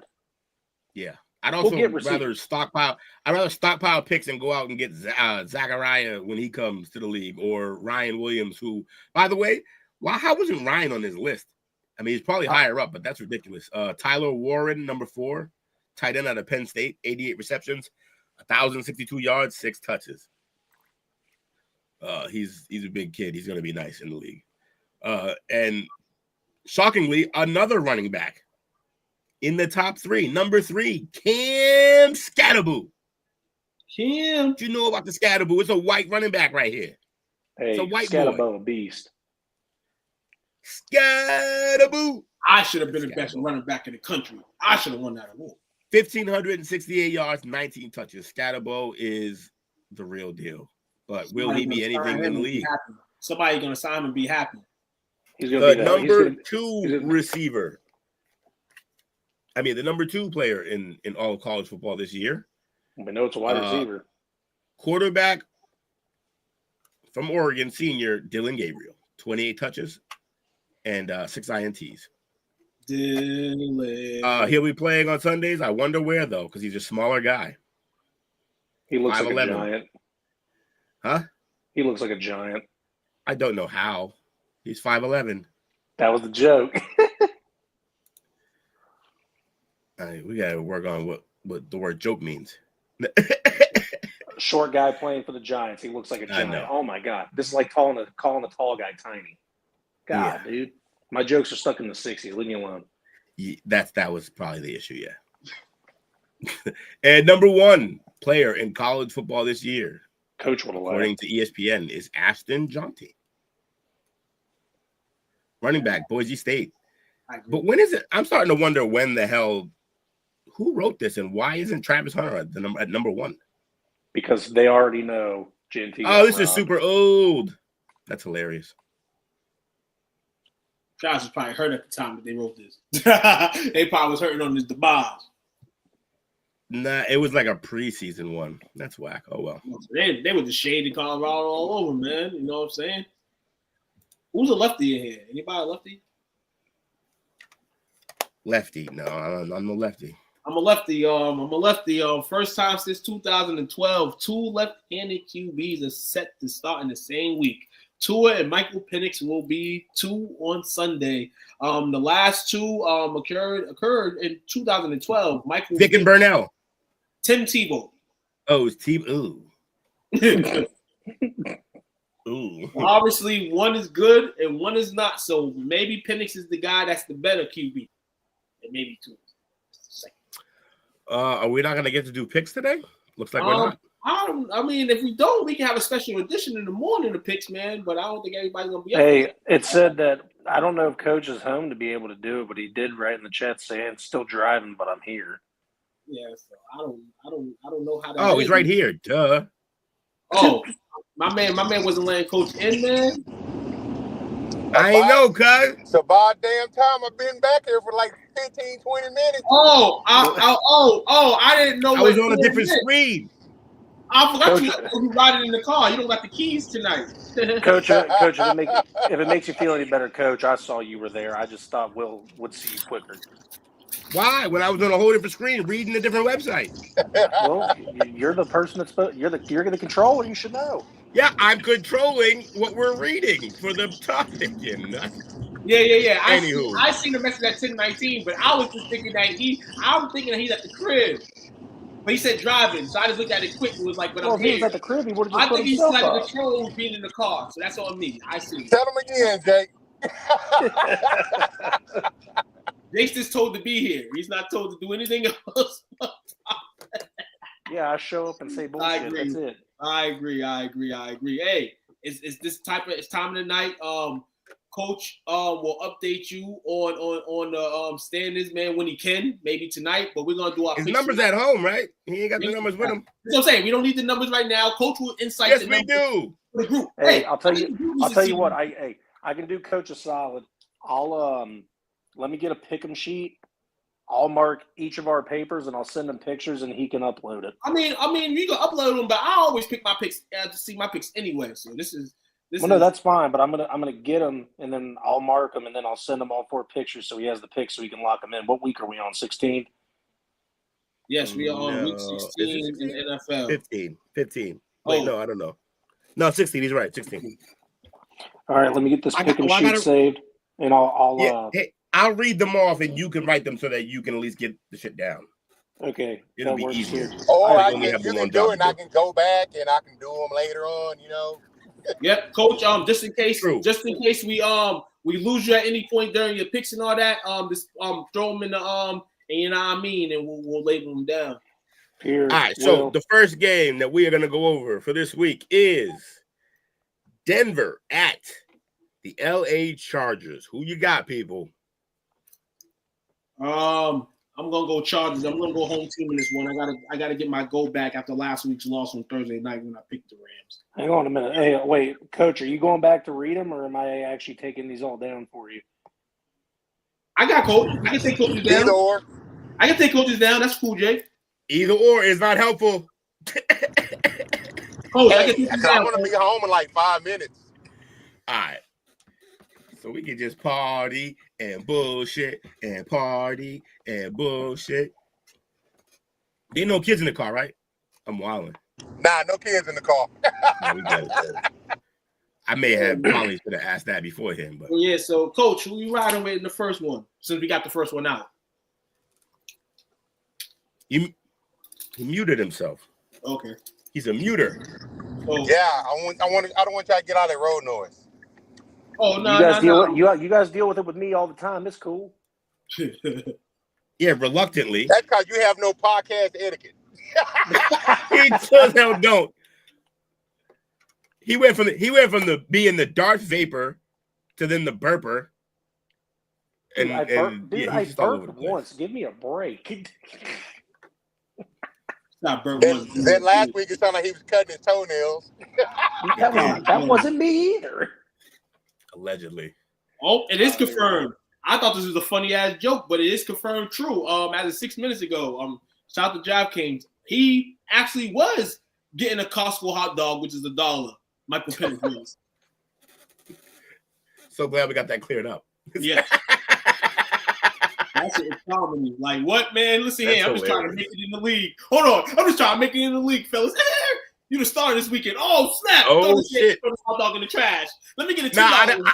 I'd have been like, give me the premium joint then. Hey, add everything on that shit now. I'm starting this week. Let's go. Give me the Chicago style. Hell yeah, Chicago style. Fuck it up. Yes, sir, man. So Broncos, Chargers, what y'all picking? I picked Chargers. I thought we were waiting for Coach.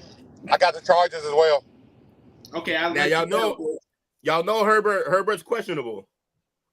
He's questionable every week. Yeah, but it's the Raiders. Oh no, it's the Broncos. No, it's Broncos. Oh, give me Broncos. My bad. Appreciate it. Gotcha. Yeah, I might take Broncos too, which is crazy because I like the Chargers, but they're beat up right now. Yeah, I'm gonna go Broncos. Mine are also marked down in my app, so I'll be able to give that to you when you're ready to write them up for sure. All yes, right.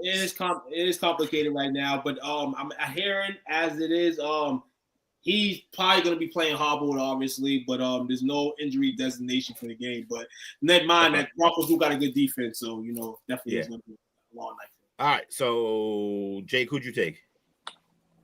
Denver Broncos. All right. All right. So everybody picked that game. Now the next game we have is the Texans at Kansas City Chiefs. Who y'all got? Is Mahomes playing or he's still out? He's going to be game to game. I assume that he plays, which I think is dumb. But I assume he plays, but he plays hobbled. He has practice. That's how. That's what it's been. He's practiced. They said if they were in a playoff game, he would have played the rest of that game. Mind you, for anyone that cares that didn't know, this game and the next game are Saturday games. Oh, that's fair. Good point. I'm taking Houston, though. I'm going to take Houston as well. Carson Wentz season could get spooky. Give me Houston. Yeah, I'll take Houston on the slide, too. They got to win some games, man. They got the conference division already snuck, but they need to put some points on. No, wait. Everyone took Houston. I'm going to the Chiefs. No, I'm going to the Chiefs. Oh, well, you're such a follower. I'm not. I was going to say that first, but you wouldn't stop talking. Yeah, because it was my turn to step up because I knew it was happening. Well, I'm taking Kansas City, you follower. Awful. Coach, you taking Houston? Terrible. Yeah, I'm taking Houston. Okay.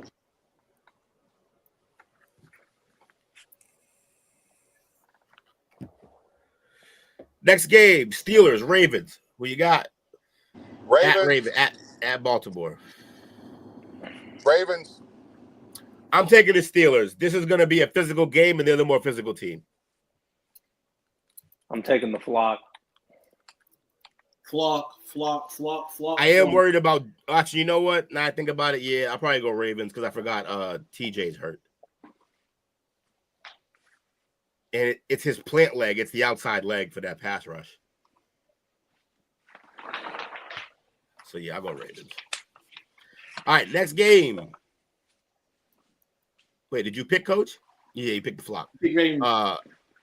Giants versus Falcons.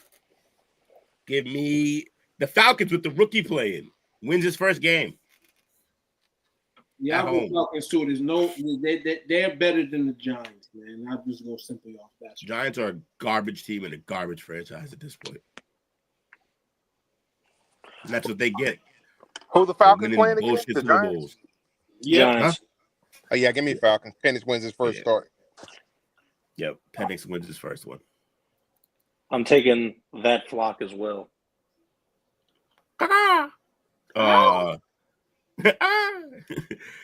Detroit versus Chicago. Give me Detroit. Hey, wait, you skipped the game on the pick'em sheet apparently. But all right, anyway, I'll go Detroit. Not on my pick'em sheet. I didn't. Well, you're good. Now I'm all out of order. Digital. Fuck me up. Mine is digital too. I got it on the iPad. I sent it to the group actually. Terrible. My bad. Are you on the? I'm on like the ESPN like pick'em thing. No, I use those week 16 pick'em sheets. Bears. Yeah, you taking the Bears? No, I'm asking Coach. Lions and Bears, if he can hear me. I might take the Bears, huh? Okay, we'll wait to confirm that. Hey, what? He must be being questioned by a cop or something because that's crazy. He walked in and was like, huh? Huh? The Bears? The Bears. I'm taking the Lions, by the way. I don't know if I said that. I thought everyone would. Coach out here trying to make a comeback. Mm-hmm. We'll put an asterisk for that one, but he said Bears. We'll go crazy to me. We'll wait on that right there for him. Yeah, we're gonna need him to come back to do the rest of these anyway. So yeah, what man. y'all doing for the rest of the night after this? Oh, we got the SEC pub after this. Got the SEC pub after this. Let's go players of the week from last week. AFC, Josh Allen, of course. 362 yards passing, 2 touchdowns. He ran for 68 yards as well with 2 touchdowns. NFC Offensive Player of the Week, Baker Mayfield, 288-yard passing, 4 touchdowns, a 135.3 passing rating, added 25 rushing yards as well.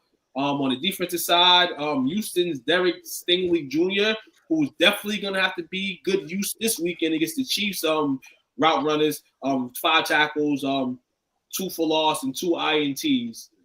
And then victory last week against Miami. And Edgerrin Cooper, the Packers defensive player of the week, honors with 5 tackles, 2 for loss, 1 sack, 1 interception, pass deflected 2 as well. Special teams player of the week, Denver Broncos, Marvin Mims Jr., 97 punt return yards, 61-yard punt return touchdown in the 4th quarter. In the NFC side, Cadell Hodge, 1 block punt, tip punt in the 1st quarter. They're players in the NFL. And there, Aaron Rodgers, a lot of thoughts right now this week. Speaking about reporters, says, man, might have to think about retirement, which everybody's been saying that for a little bit. Maybe I mentor the new QB coming in next year, unless I'm released early. There's things out of Aaron Rodgers' mouth right now that he's presenting as the season dwindles and his career may dwindle.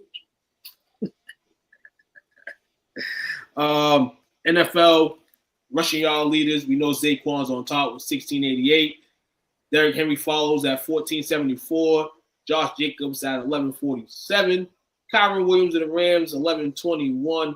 And B. John Robinson ends that list at 1102. That finally settled that argument I was having at the beginning of the season. Bijan is an actual running, like every down running back. Yes. And Gibbs is nice, but he's a gadget. It's gonna be he's gonna be a specter. He's gonna be big time this week. He gonna have to be because Montgomery gone for the season. He gonna have to be the man for the rest of the year. I feel so bad for the Lions right now. Actually, you know what? I think that's why he took the Bears, because the Lions are beat the fuck up, yo. Yeah, I mean, I was hearing possibilities. They're down 3 starting corners. Yeah, this season ends if the season ends crazy for the Lions, they can end up as the 6th seed. Yeah, because they're really hurt, man. Their secondary's beat up. Yeah, not looking good. Coach, you ready yet? Coach ain't ready. Yeah. Man. All right, so you picked the Bears? Yeah, I took the Bears. Okay. The Lions are beat up. Montgomery's out. They lost the defensive lineman. Secondary's trash. Yeah. All true. And it's probably going to be the reason why, unfortunately, I hate to admit it, the trash-ass Eagles might make the Super Bowl. Who? Trash-ass who? Eagles. Eagles? Oh, Eagles. Yeah, Eagles. Or Minnesota. There's no way Darnold goes on a fucking Joe Flacco type of run. Minnesota didn't play that this year. Where is it? New Orleans. New Orleans. Oh, New Orleans? Okay. At the Megadome. At the Megadome. Nobody knows. Isn't that what Hulk Hogan said? Yep. And he said it like 5 times before they was like, it's the Superdome. Yeah. Fucking crazy. Yeah, so let's roll into the next pick of these games, man. All right, next pick. The next game is the Browns at the Cincinnati Bengals. Bengals win, man. Bengals win. It seems like they're in that road right now, though they're not eliminated yet. They're going to fight. We know they're going to fight in every willing way to make it here. And this week, their schedule favors them. The last 3 weeks has favored them, and they've been able to handle business. So I think they will handle business this weekend. What y'all got? I'm taking Cincinnati. Coach. I think Coach about to boot up. Cincinnati. Since it is. All right. Then we got Tennessee at Indianapolis Colts. I'm taking the Baltimore Colts.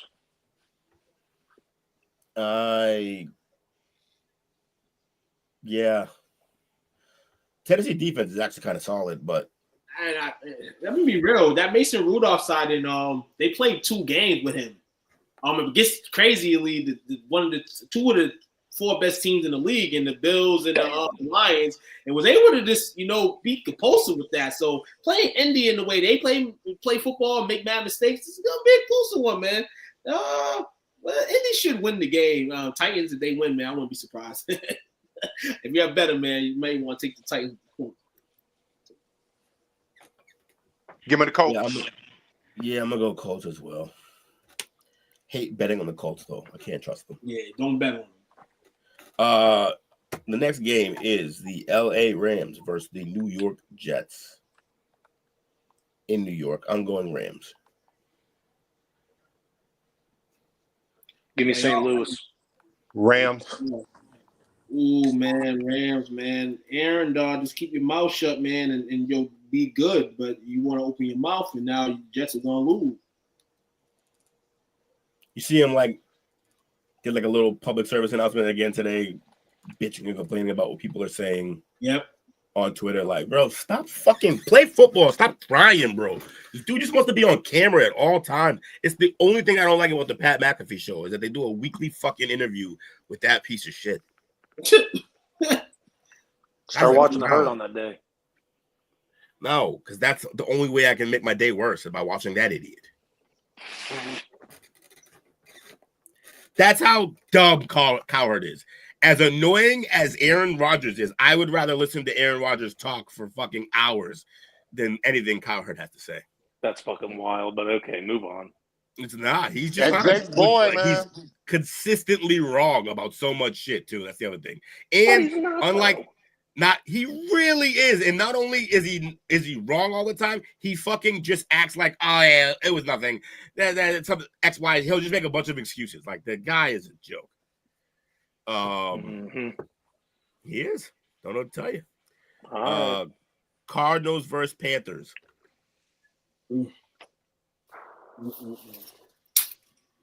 Cardinals, Panthers. Oh, I lied.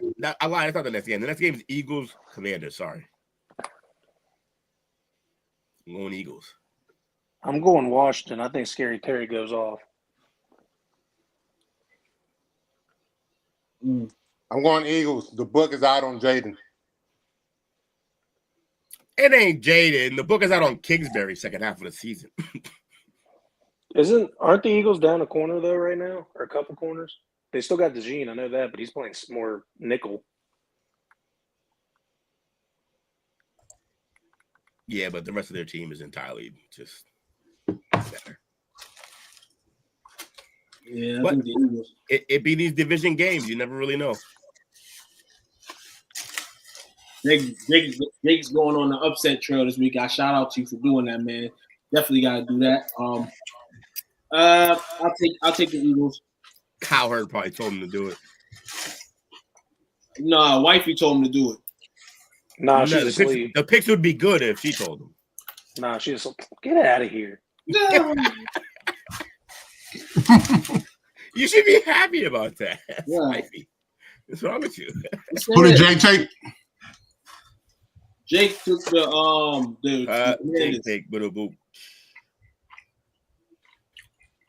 Jake took the Commanders. Okay. And Will? I took the Eagles. And Took and myself took the Eagles as well. Okay. What you got over there? You hear me smacking? My bad. Nah, you good. It's the A. I'm a fat man. I heard the rapper. My ears perked up. I got a really nice chicken sandwich from Providence. Yeah, I'm just about to put you to sleep, bro. I'm about to eat a chicken salad sandwich after this. No, I got fucking SEC. God damn it. Yeah, all right. Let's hurry this up. I got shit to do. Cardinals versus Panthers. I got another podcast that I'm beholden to, and I know he's losing his mind over there because we're ruining his definitely. night. Sorry, man. We was all fucked up tonight, man. We started with like 20 minutes in the studio before we started. We was already 20 minutes late. And then we stretched it, and then we stretched the shit out of this show. Sorry, us, man. Make them stay for 3 more hours after this deal. Oh hell no, he'll be doing that shit by himself. Solo show. Cardinals versus the Panthers. Cardinals. Also, he earlier said don't forget, everyone will suck. Shut up, Dale. Fucking dwarf. Who you got? Damn. I'm taking the Cardinals. Oh my God, that caught me so off guard. The irony, I'm serious though. The irony of him loving roller coasters is fucking crazy. He likes getting turned down. He can only ride about half of them kids. It's the only time he gets to feel on top of the world. Yeah. Why does it feel like it's mad? Oh, because teams ain't on no buys no more, right? Yep. Okay, that's why I feel like this is a dragging schedule. Like, what the fuck? Week 14 was the last bye. Oh, sure. That's why they starting slam games on Saturdays and Thursdays and Fridays and Tuesdays, and it's gonna go down. Y'all all pick Cardinals, right? We all pick Cardinals? Yep. All right, next game is Vikings at Seattle Seahawks. No Geno. Vikings. Yeah, Vikings. Minnesota Vikings. Next game is our New England Patriots versus the Buffalo Bills. Give me the Bills. Hey, this is a sit Josh Allen week and let him get a break. Bills. They probably could win without him, honestly. Listen here, man. If bum ass Mac Jones can beat the Bills, the OG dog of the year, Drake May can beat him, but I ain't picking him. I knew it was coming. I'm like, yeah, he ain't gonna pick him though. He ain't crazy. That 650 look crazy right there, though. Yeah. On my screen, they're plus 14, the Patriots. That's outrageous. Mm-hmm. So if you're taking the spread, take the Patriots on the spread though. Mm-hmm. If it stays if you can lock in plus 14, take the Patriots for the spread. That's the best thing about the spread. That's the difference between the spread and that mighty power line, that mighty money line. Because like this, like the Bills are no money. They're no money, for instance. We'll say no money, right? But if you take the spread though, you can win some money here for sure, 100%. Yeah, numbers is kind of crazy to think though. You just think you could just think outright, and that's cool, man. But sometimes you gotta think about those numbers. Outright ain't the thing. Ain't no outright no more. Ain't no outright. All right, the next game is the Jacksonville Jaguars at the Oakland Raiders. Yeah, it's funny you talked about Mac just a minute ago. Give me the Jacksonville Jags. Yeah, I agree. Heavy dose of Brian Thomas Jr. in this matchup. I take Jacksonville as well. Yeah, I'm looking for him. Back. I take the Jags. I need Brian. I need the Jags to have a good, solid game as a team, man. Yeah, BTJ. I need BTJ to go for like 150 and 2 touches. Hey, I might wear my Mac Jones jersey this weekend. Well, go ahead, do your thing, weirdo. You're weird for even buying that. Anyways, he was the future. Next game, 49ers versus the Dolphins at Miami. Give me Miami. Niners are a little decimated, but I get further and further down I don't believe in Tua track. So you know what? Niners here.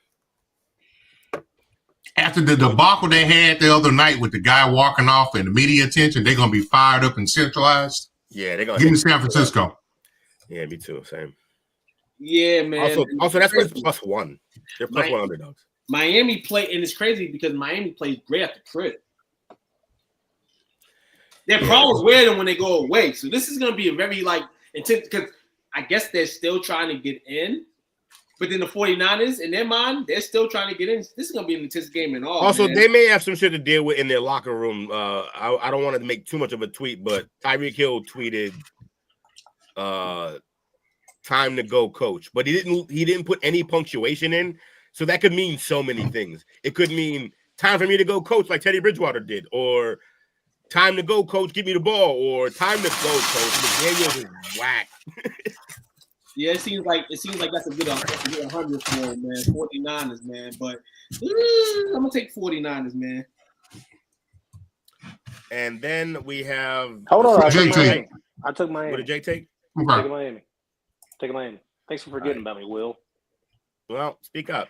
Then we got No, just pick on the Tampa Bay at the Dallas Cowboys. Give me the Bucks.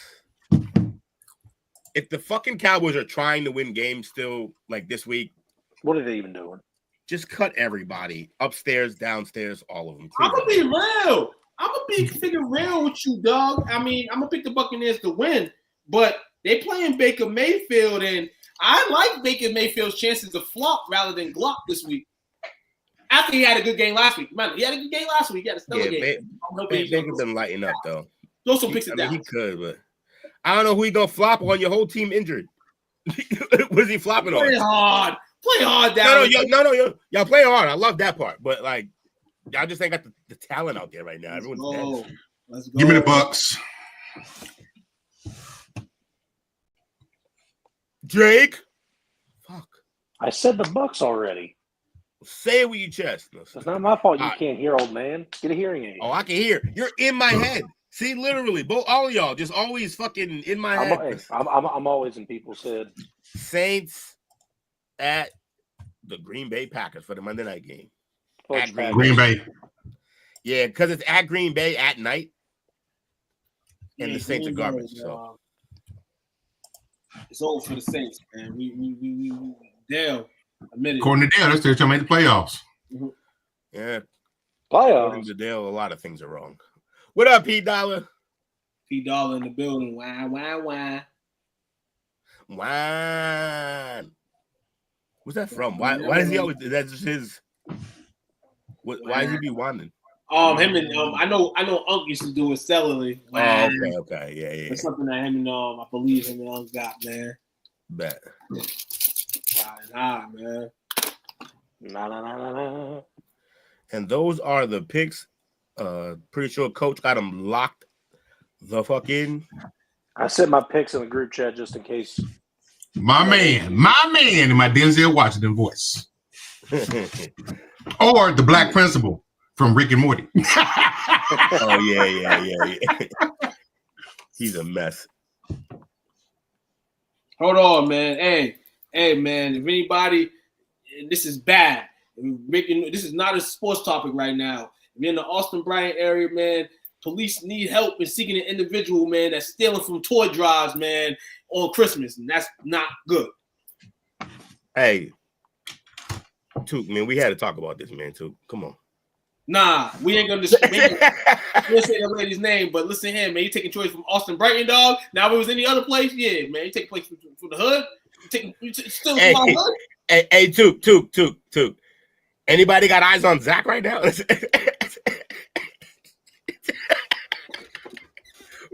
Where's Zach? Man, watch out. You better not cry. Oh, man, that's my dog. Santa Claus is coming to town, dog. Coach P. Dollar said one more pick. North Crowley versus Westlake. Who you got? I'm going Let's go Money Boys and Westlake. I'm going North Crowley, man. From what I saw, that team was crazy. Westlake and knocked off North Shore, the other powerhouse here. Oh, man. Ain't Crowley got a guy going somewhere like someone who's Crowley? Wait, was it Crowley that I saw the video of that they were going nuts? Yeah. They got one guy who was definitely gonna play on Sundays. See, man, this is crazy, man. I was trying to Travis Hunter, man, is going. His girl is trending on social media and about to trend some more, man. Apparently, Anthony Edwards posted a heart emoji with the money sign emoji and basically deleted it after. Oh man, my man. Wait. Anthony Edwards commented on one of her picks. No, she commented on his. Edwards picks. Crash. She's a crash out, man. Yeah, what's he doing? He's gonna get Will Levis. That girl love me. I can save her. You don't want to be saved, dog. That poor kid's about to get Will Levis so hard. Yep, and she's pregnant too. Saved, don't save her. She don't want to be saved. Don't save her. Want to be saved. But yeah, man, that is the confidant, man. We appreciate everybody tuning in for the lateness, tardiness, but we always give y'all some fire. Appreciate everybody tuning in. The plug. It's a lie. It's a lie. Nah, good show, y'all.